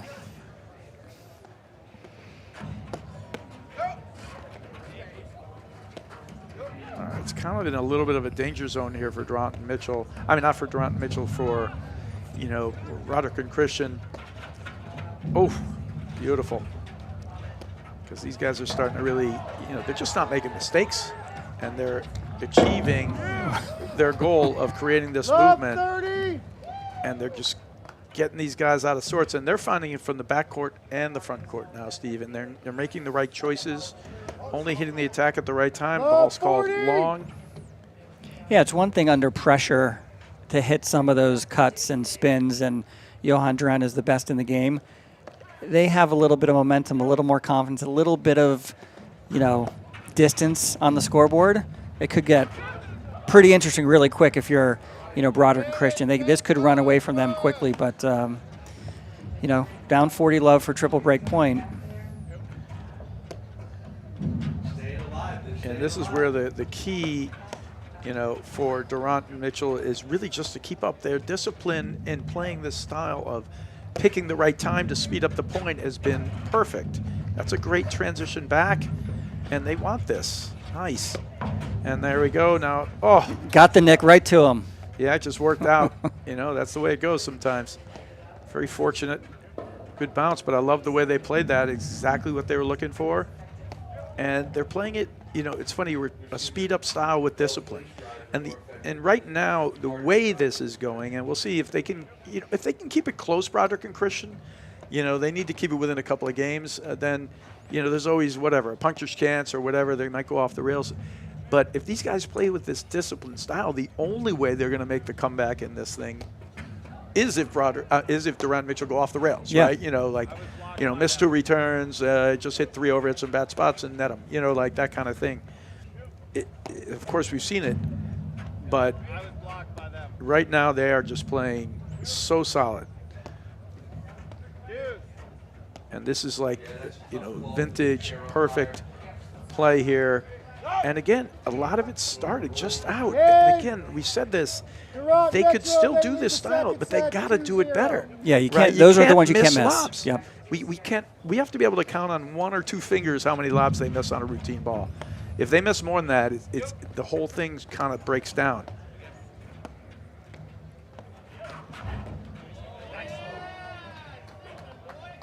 Love.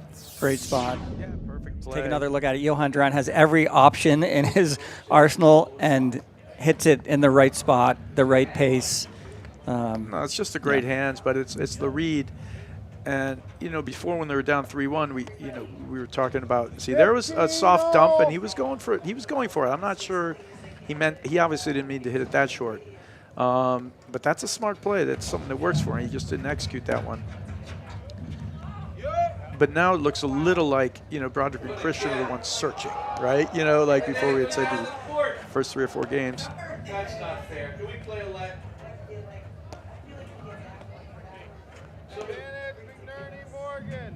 Somebody go run over there and open the door.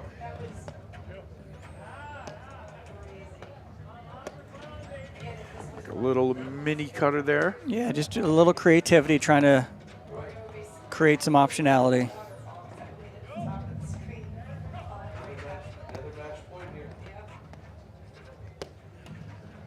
All right, so these are our final 2 matches of the night. Of course, on our other court, as we said here, the winner of this match will play the winner of McNerney Morgan against Bentheim and Burish. Oh, just back. 30-15. So close. Ugh.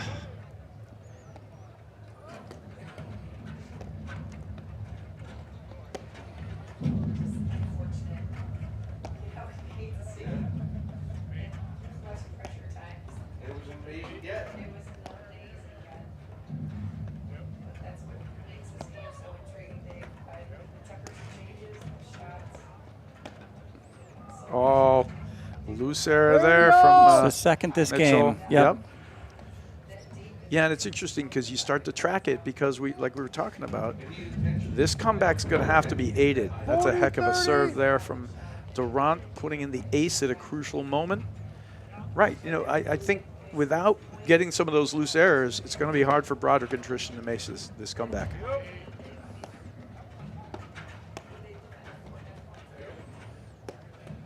That's going to be a tough cutter there. Well done by Broderick. Getting the transition. He doesn't fall for the bait. He just lobs it.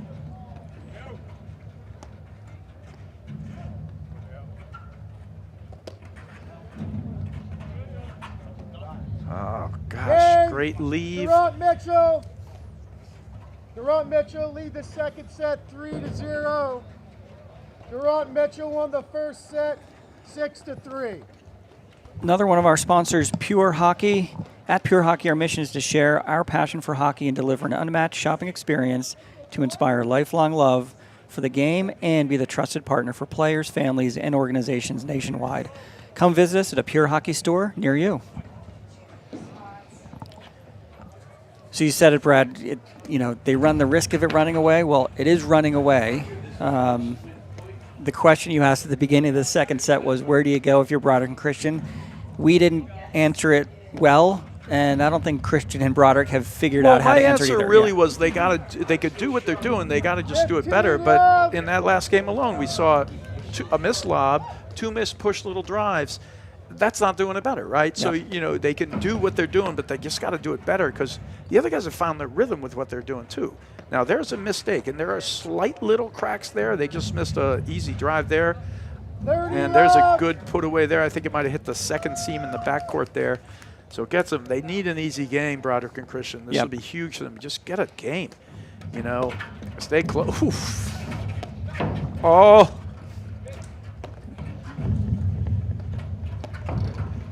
Around it, just running. And again, he's 1 inch from the net.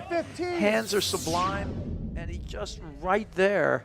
And he just is able to take all the deadened pass. He's right there, just soft right in the moment. And for a lot of players at home, they can practice that stuff. Having a drop volley is a massively useful shot in platform tennis. And the way you do it is really just go out there and hit some drives. Do drive and volley with your friend. And take the first one and volley back deep to him. Take the second one, goes in and see if you can drop it short. Then he can lob it, he pushes it back, then you push it back to him, he drives it at you again, volley it deep. Second one, let it come into your paddle, take all the pace off it. It's really just at the contact point, soften the grip, and let the paddle actually even go backwards at contact. You're taking all the pace off it. And you practice it till you get good at it. I do that all the time in the warm-up. Stick one deep, drop one short. You don't want to do it too many times if you're playing a match because it's kind of like, go get the ball for me. Right, exactly. But the point is you can drill it. And you can absolutely drill it with the volley machine as well, right? Go out there, have it hit balls at you, squeeze one deep, put a deep target back, drop one short, right? And develop touch. All right, so game points here. Great volley there. Good cutoff from Broderick. Oh, that's good dig. And the switch in the backcourt.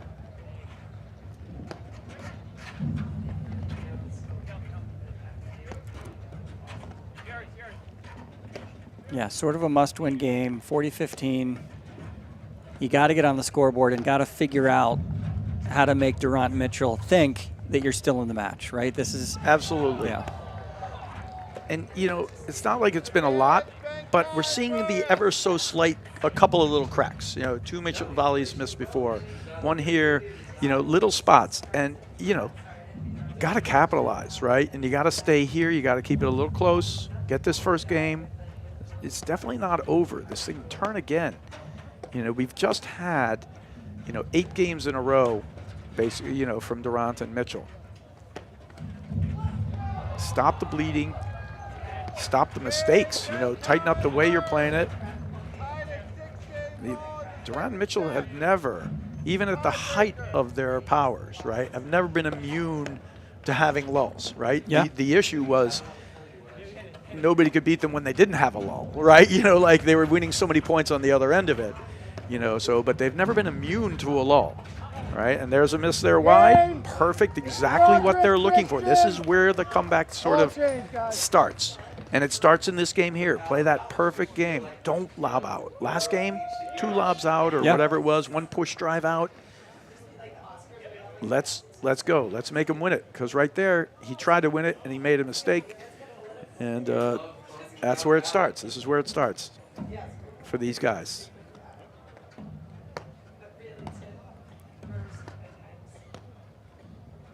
Yeah, this is a game of a sport of momentum, right? This is not uncommon for all of us, but it's absolutely one of the things that we've seen from Randt Mitchell. So, you know, this is, you said it starts now. This is their only opportunity, and they got to take advantage of it. Obviously, a set 3-1 down, but you know there's a window. There is a window here.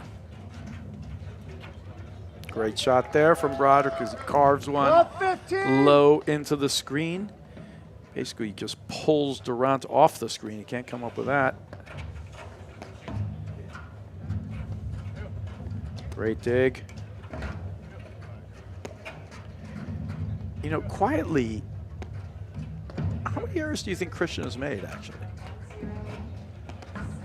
Christian hasn't made a lot of errors. You know, I think some of the lobs we were talking about in the first set were coming off the paddle of Drew Broderick.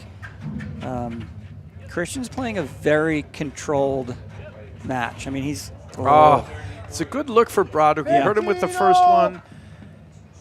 I get it. Good try. You know, on the flip side, he's not getting a lot of winners, but he's making very few mistakes, right? He's sort of playing the slow game the way you need to play it.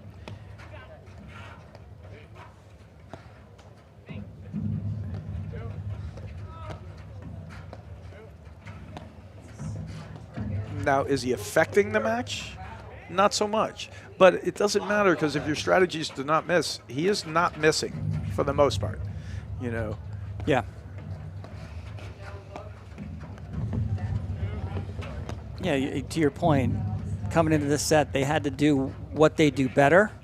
So, yeah, his ability to, you know, reduce errors, certainly unforced errors, and sort of use patience and defense to mine opportunities at the 80th, 90th, 100th ball. Yeah, this is, you know, Christian does have a good mix of power. He can hit his ground strokes. Yeah, are they the biggest ground strokes in the game? No, but they're very effective. He's got a good forehand. Yeah, he's got a very good forehand. He's hit it well today in transition, really well, actually. You know, it's just, right now these guys are finding their zone. Like here he's going to go. Anytime he doesn't have anything, you watch Mitchell, and he hits the same shot every time. It's just a straight push, soft, straight push. And he's got that as his go-to. And then they wait for the dump or the ball that they can dump to draw them in, and that creates the movement. Or they're getting the next play, good dig. And then they wait for that ball where they can actually hit a cut or the hard overhead.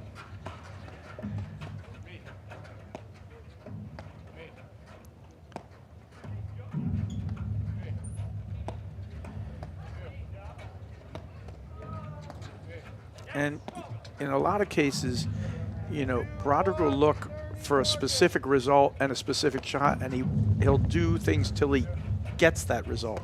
They're really not giving him the result, and the frequent result he's looking for is something that's bouncing down up to his forehand.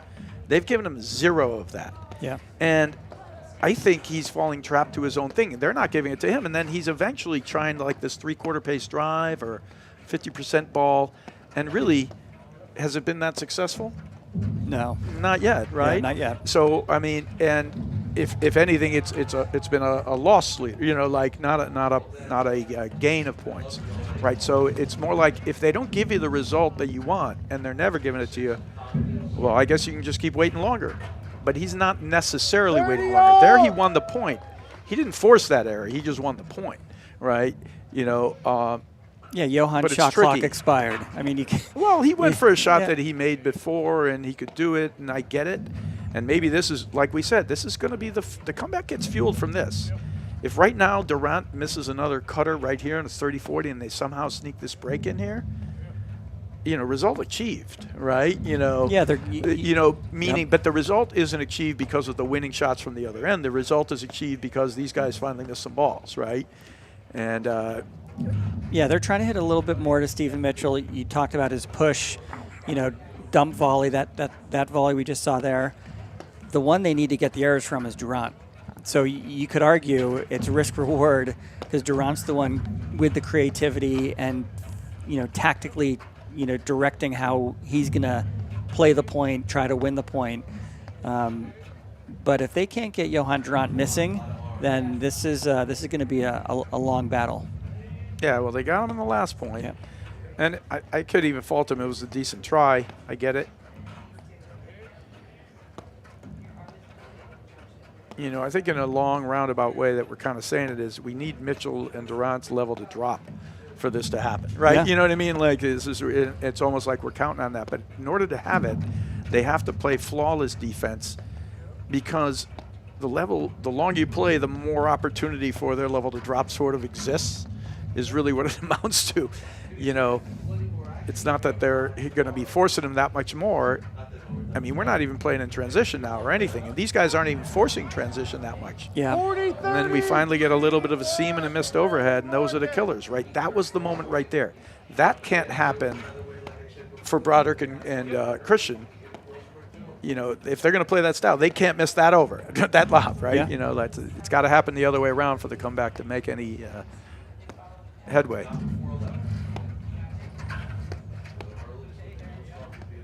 There's that soft, short volley.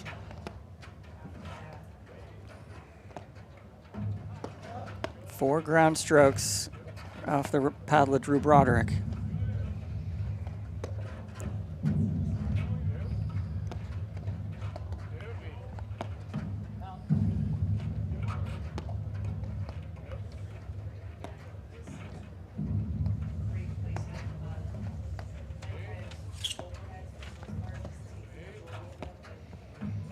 Let's see. They're big point from both sides. Durant and Mitchell trying to get the 4-1 lead. Oh, he may have played an out ball there, but I think you got to play it. Yeah, I think it was good, but it was tough because it was dropping. Big ball there from Christian. Made it look easy, Mitchell did. Great volley.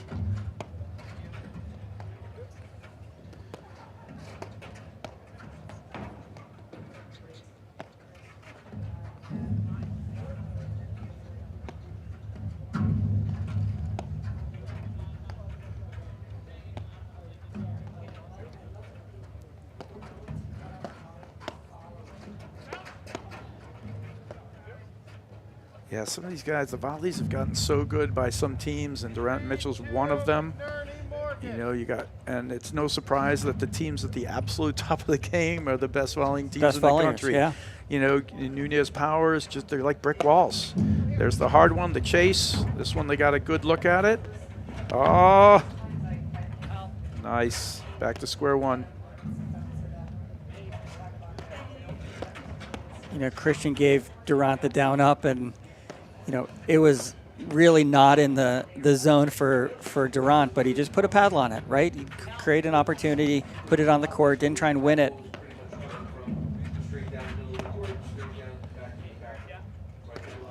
I like the movement there, just creeping up a little bit.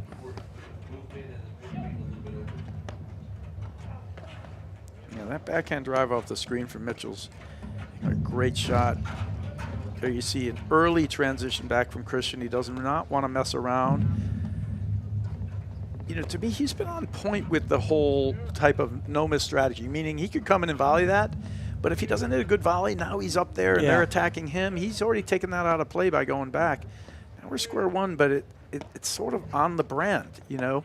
It's what you're looking for. Another 100 balls here. Maybe they're going to get the miss here. He tees it up. Great shot.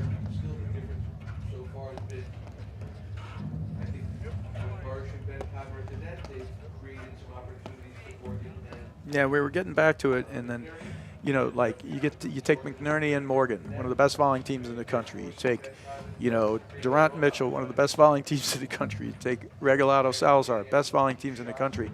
And without a doubt, I don't think there are no better volleying teams than the top 4 teams in the country. They, you know, so it's not a surprise, right? There are varying levels of drives on each one of those teams. They also all have offense, some more than others. There's the dump. I thought he might actually be ready to pull out something hard there.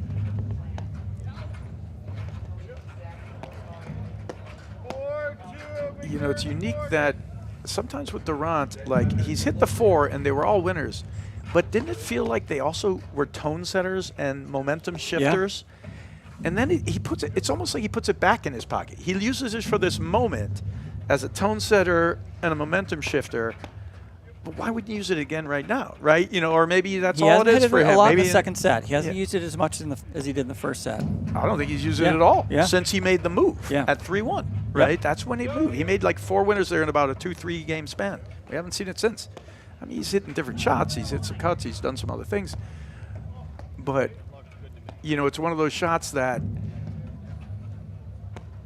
I don't know. It's like an impact shot for him, and then he just puts it back in the barrel. But maybe he's waiting for the racks to turn before he brings it out again. Like if it starts turning against him, okay, I'll bring it out again. You know, like, but wouldn't it be a decent shot to use just to extend this lead? I'm not really sure. Maybe it's one too many. I don't know.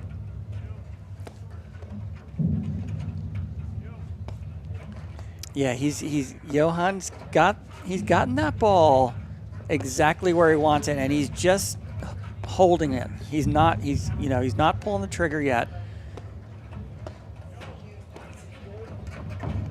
Great play there. Christian again, perfectly on brand. Does not engage, just lobs it up. And here we go. Now they're playing the style that we talked about, which is exactly right. No lobs out. They're not missing. We're going to see it here. Now maybe it ends up with a nick or a crease or a, a shot that they miss, but because it's going to end at some point. But this is playing it well, like tightening it up, right, to the nothing land. And Mitchell and Randt are staying right there, showing no signs of a mental letdown. That's a perfect dump. And I'm not even sure that was an intention. It was more like the length of the point, and the whole thing just was like, oh, he did it. Like, shocking, actually. Beautifully done. And there you go. There you go, 4-1. So a shout-out to our tour presenting sponsor, Corient, the official wealth sponsor of the APTA's 2024-2025 season. Corient is a fee-only wealth manager who puts their clients at the center of everything they do. Learn more at corient.com. Yeah, Brad, I think I agree. He wasn't hitting a drop shot winner or intending to hit a drop shot winner. He was hitting that dump to a spot, and it was maybe a little bit better than he might have expected. And, Broderick was, butt on the screen. I mean, Broderick was really, really far back, and that's why it's effective. And, he hit it well. Broderick wasn't anticipating it, and there you go. All right, so 4-1 now to Randt and Mitchell. They've just been turned that corner at 3-1 and have not looked back. And, the question that we asked at the beginning of the set still sort of lingers. Where do they go from here? Where do Broderick and Christian go from here? Right? And I think they did tighten that point up better. They still lost it in the end, right? Oh, that's going to be out. Yep, great shot there. Goes for the inside out, sort of an inverted forehand volley there. They'll take that. Yeah, where do they go from here? And I think you're right. Be better. Do what you do better. And, you know, it's easy for us to sit here and pick apart, you know, nano, you know, distances between how good these teams are. This is the number 6 team in the country. One of the few teams to have beaten Salazar Regalado in the last 2 seasons. And they can play this style of play better. And that's wide. Just missed. It beats the other 150 teams out here competing, right? You know, during this season, and beats, you know, the best of the best on a given day. But on a night like tonight, either you have it or you got to figure out a way. And they've had a couple moments of, you know, 1 or 2 errors in a row. This game, it's a couple by Johan Durant. Well, that's a tough one to swallow. Yeah, but it is what it is.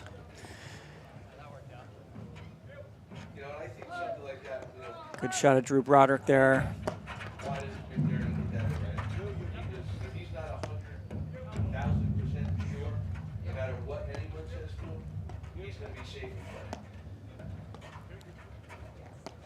Switching and settling, getting Johan Durant's forehand back into the center, giving him the opportunity to dictate the point.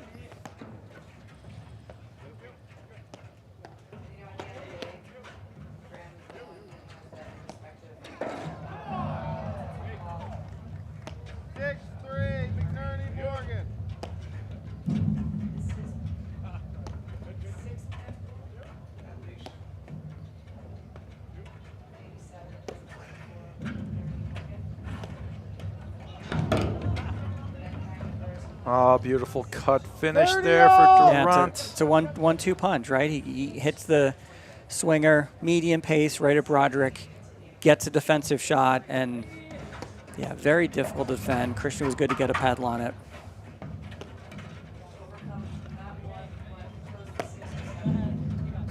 Might go out. Nope, right there and finished. 30, Again, 40. it's the same template we keep talking about. And Christian's been good about not engaging, but you don't engage down the line. You have to flip the ball back across the green because Durant is moving into that space. This is kind of like a little bit of a mini match point in my estimation. You go down 5-1, you know, it's going to be a hard slog. It's a hard slog anyway you slice it, but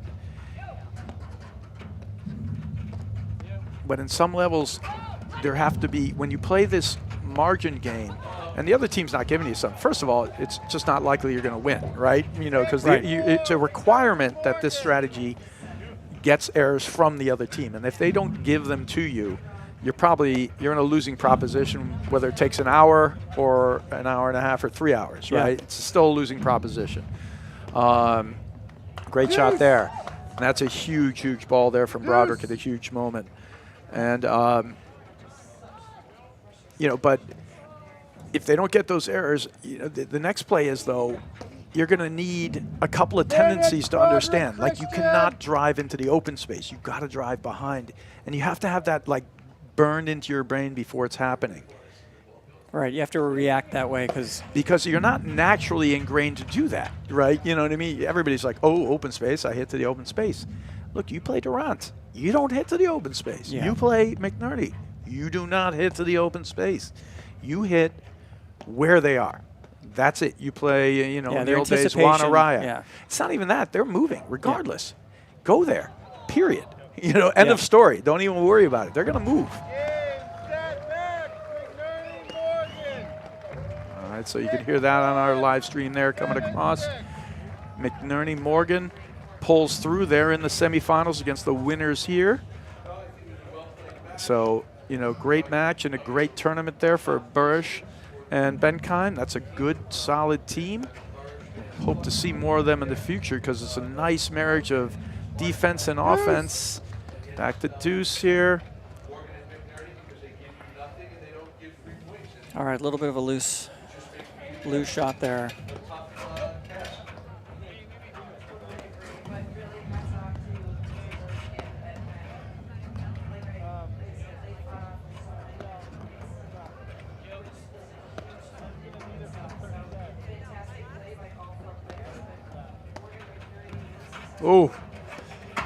Oh, got him that time. Got him that time. Yeah, Mitchell didn't quite do enough with that one. I think he thought Broderick was going to bail a little bit more, and he hit it about quarter pace, and Broderick just boom, pushed it right behind him. Again, they got to get this game. There it is. I love the fist punt from Broderick. He's still in it. He's in it mentally. He's right there. Yeah, this is still a match that Durant and Mitchell have to win. So this is, yeah, good sign. Local crowd wants Christian to see a little bit more paddle from him tonight. So, yeah, here we go. Let's see how this game develops. But it's, you know, it's not over yet.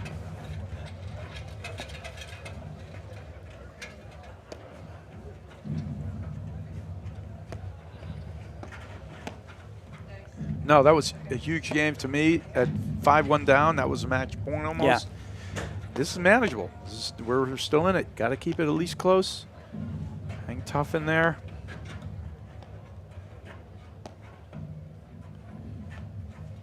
These first couple points really need to sort of set the tone. Johan going for just that mid-court cutter, not trying to win the point, just trying to move the other team. He's been really successful, sort of a number of ways trying to move them forward. It will be interesting. The match is tightened up a little bit. You know, whether Johan Durant tries to pull the trigger a little more, it goes to that, you know, big swinging, flat swinging volley. But yeah, if you're Christian and you're Broderick, just dig in.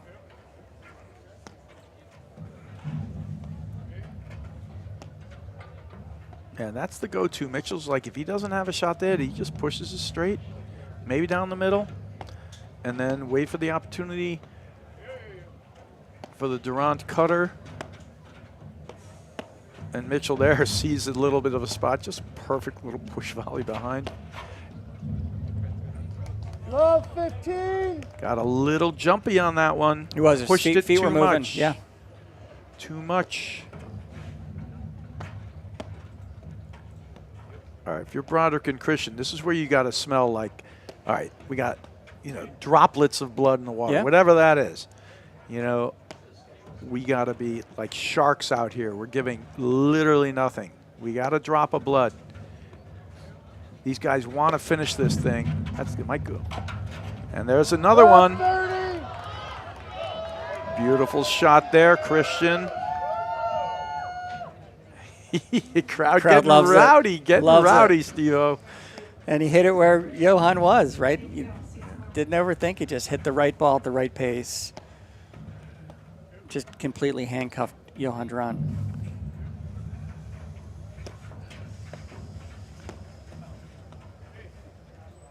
All right, they get this thing to 4-3. Totally different set.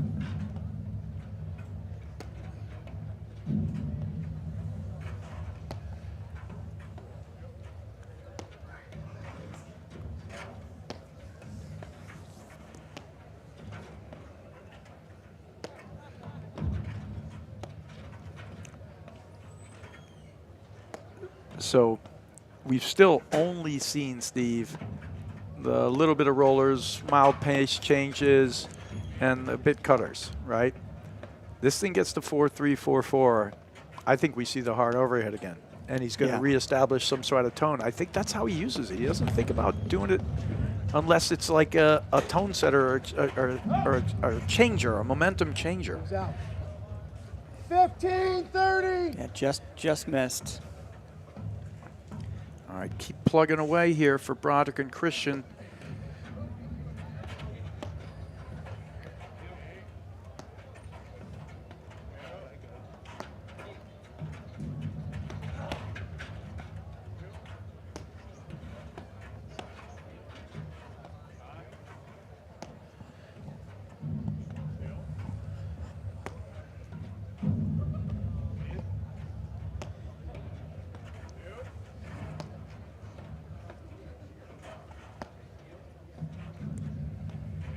Nice lobbing, pushing Stephen Mitchell there behind the service line. Johan Durant behind the service line takes away some of that optionality.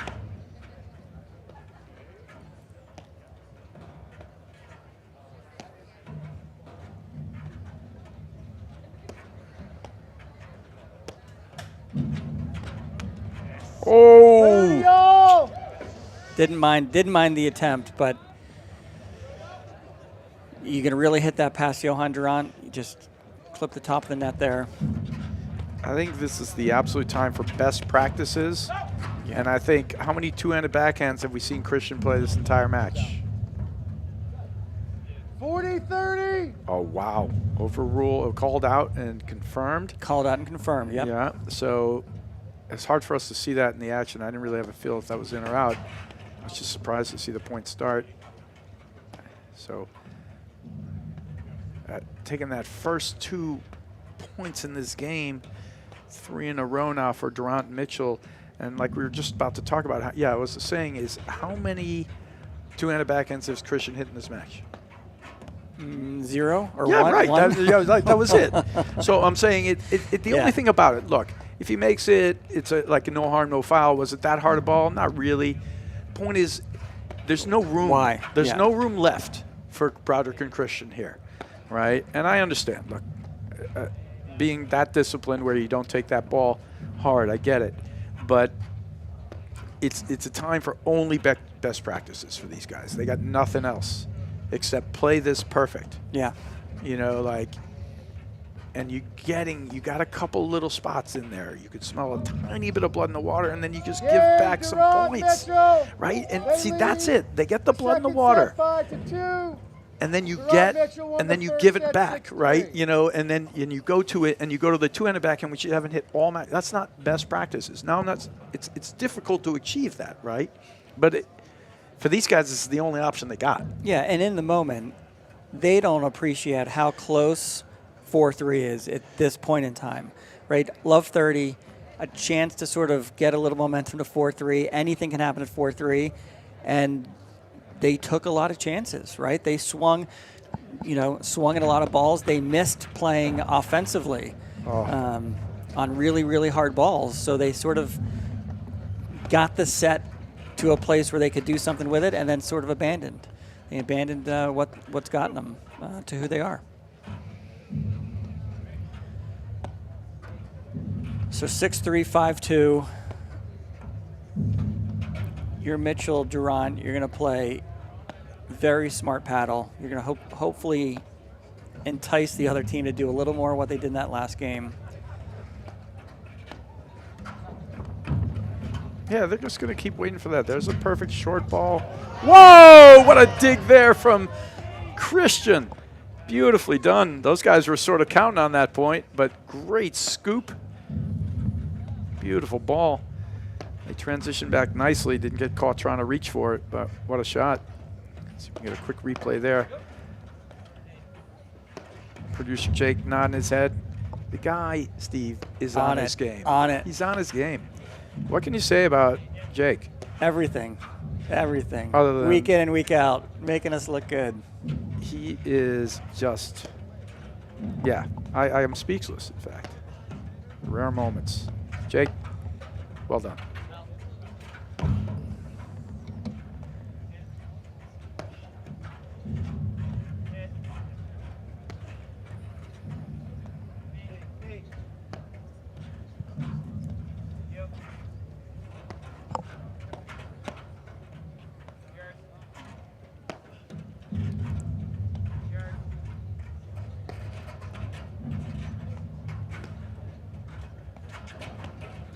Yeah, good read there from Christian. Does not get baited by the dink. He's right there to stuff it.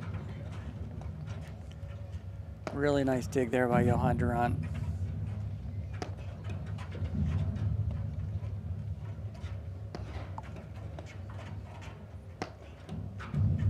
Yeah, Durant's prowling around back there, looking for that forehand.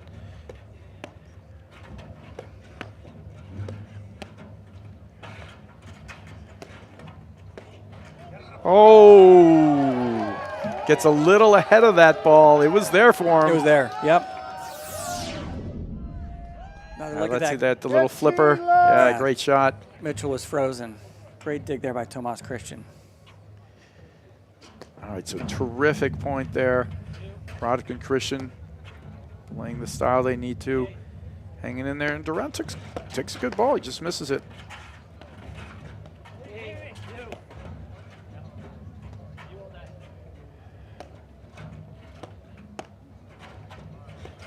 Early bail again from Christian, which I think is smart.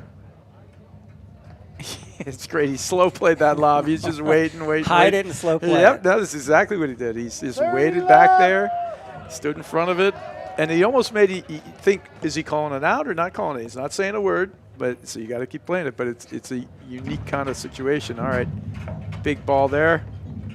Now just to prove us that he's hitting that two-handed backhand, he does it. Good shot in transition.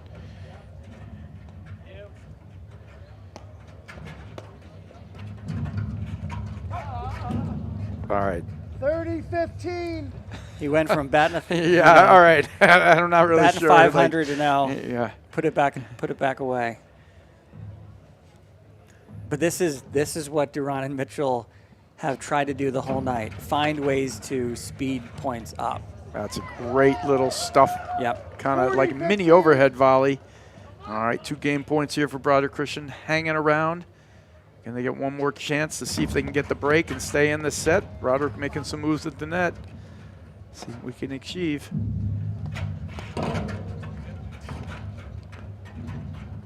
Just stayed in. Yep, great shot there. There you can see him standing into the net, baiting him to come after him. Hits the right pace behind him.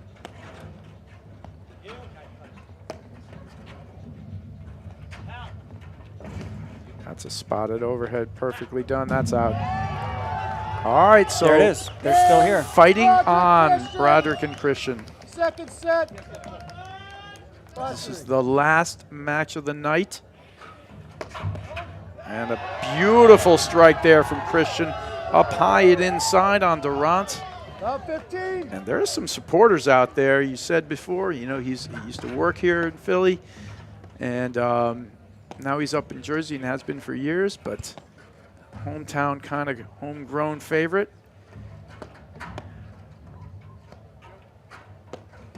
And there's a lot of things that can change the momentum in a paddle match.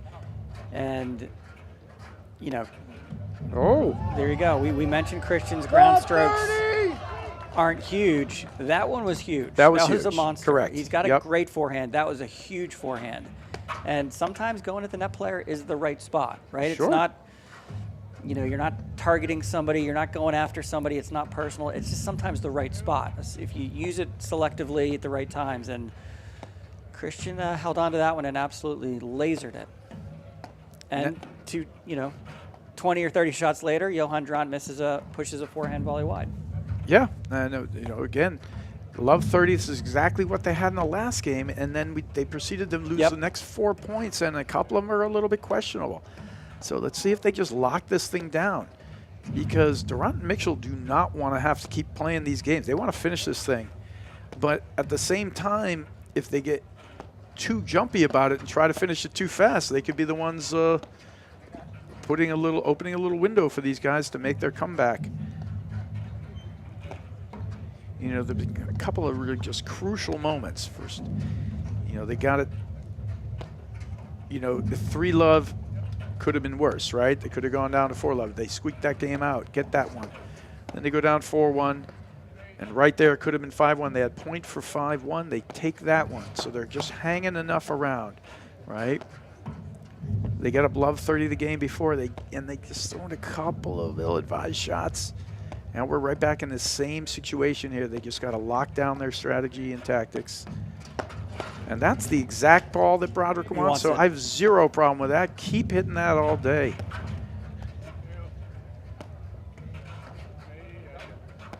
Ooh, a little miscommunication there, but he gets it.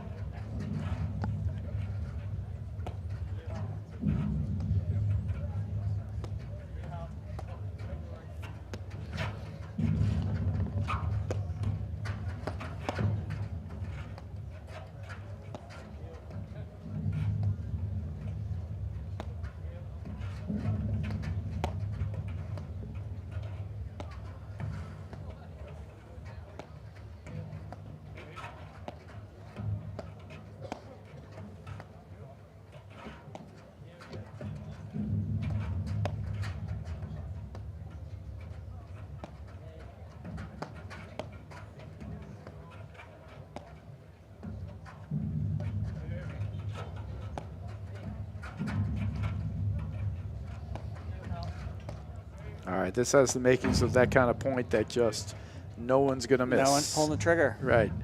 And that's okay because it's a huge point. It's a huge point. And if you're Broderick and Christian, you know the last thing that Durant and Mitchell wanted to do is play a third set.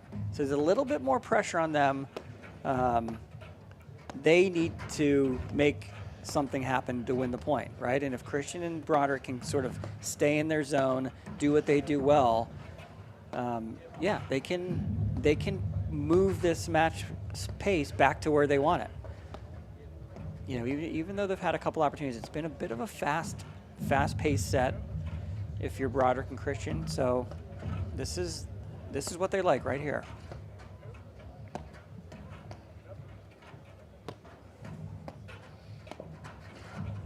And there's the short dump. We've seen 2 of them at this point, and they're doing a great job not biting on it.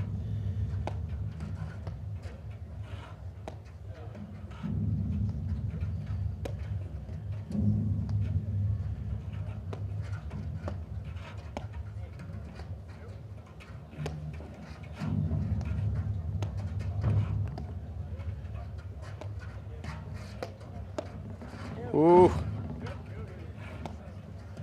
Great play there from Christian.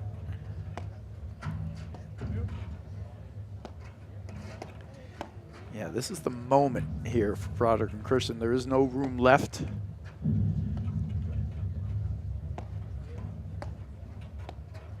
There's the short dump and a perfect one again. 15-30. And when you hit those off-pace drives like that, it softens up the backcourt team in a weird way as well. They're sort of sitting back on their heels, and you hit that weak drive, and you hope they just push it back. But he's so good with the hands, dropping it short. Just waited for the 178th ball to do it. I mean, but it's the best one. That was the one. And that's what we're talking about. It's just the one. And, you know, so far, these little windows they've had, these guys have shut it down, or Broderick and Christian really just made a couple of mistakes in those crucial moments. You know, but because outside of those first 3 or 4 games, it's really been all Durant and Mitchell, right? These guys have been just sort of searching and trying to hang in there, and they are. They're giving themselves a chance, right?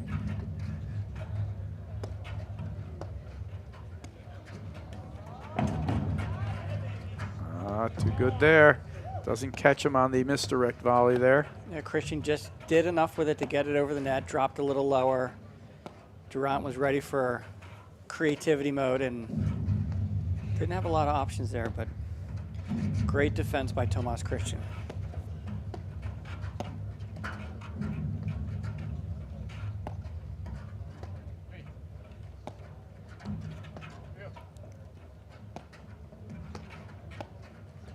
There's the dump again. Wow, just gets there. It's a little tricky ball near the side wire.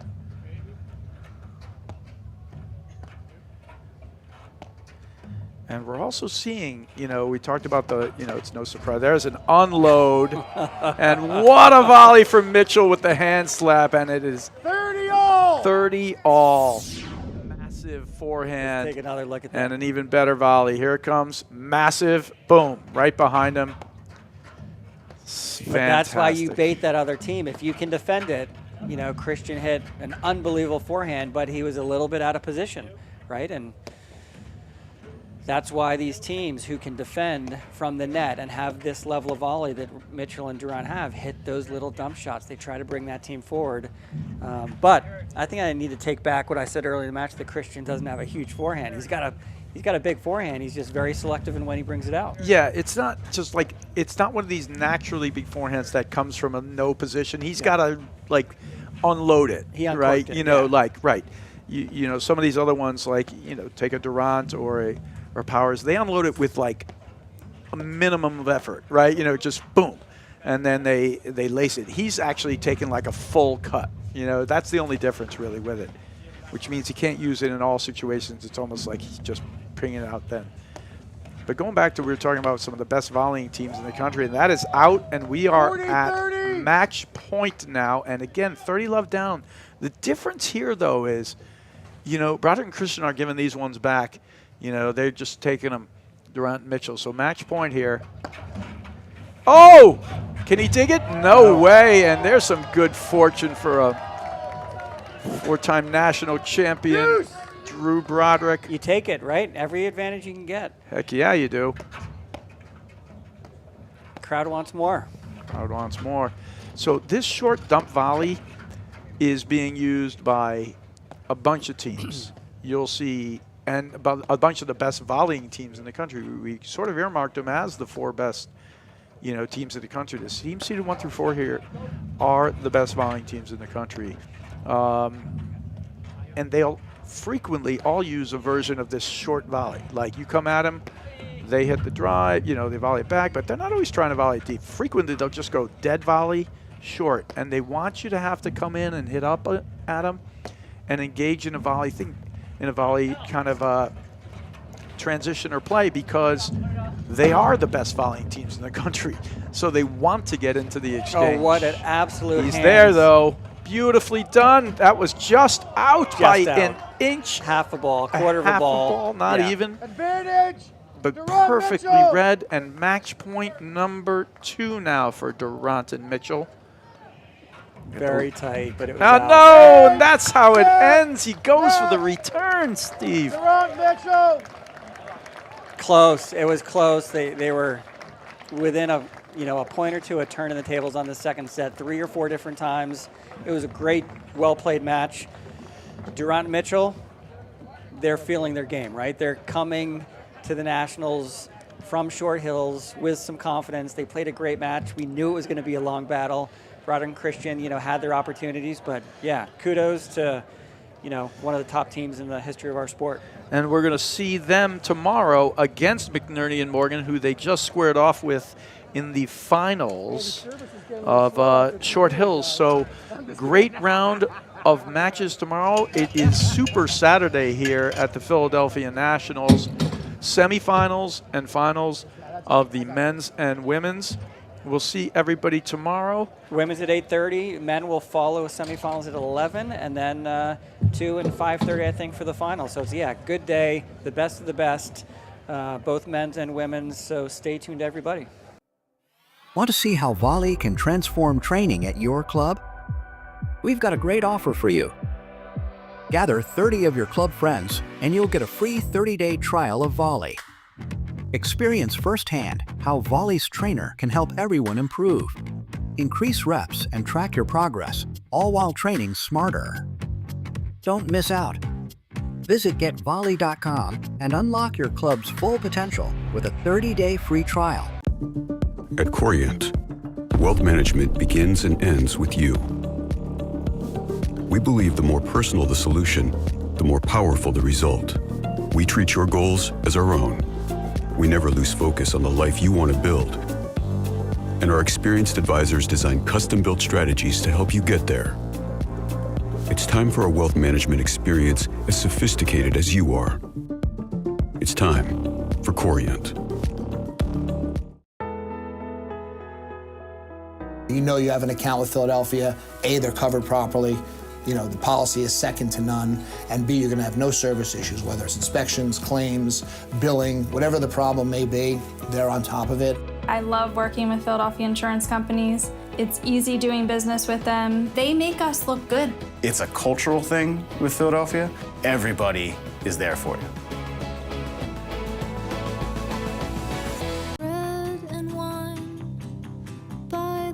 For all those making it big out there, shouldn't your mobile service be able to keep up with you?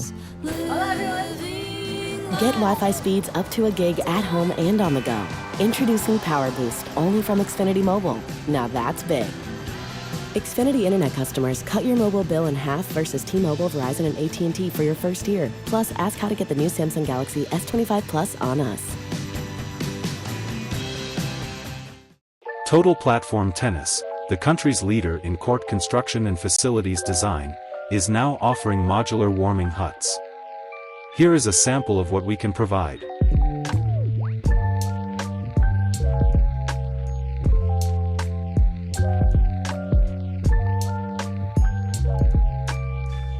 For more options and to learn more about this exciting innovation, visit our website at totalplatformtennis.com.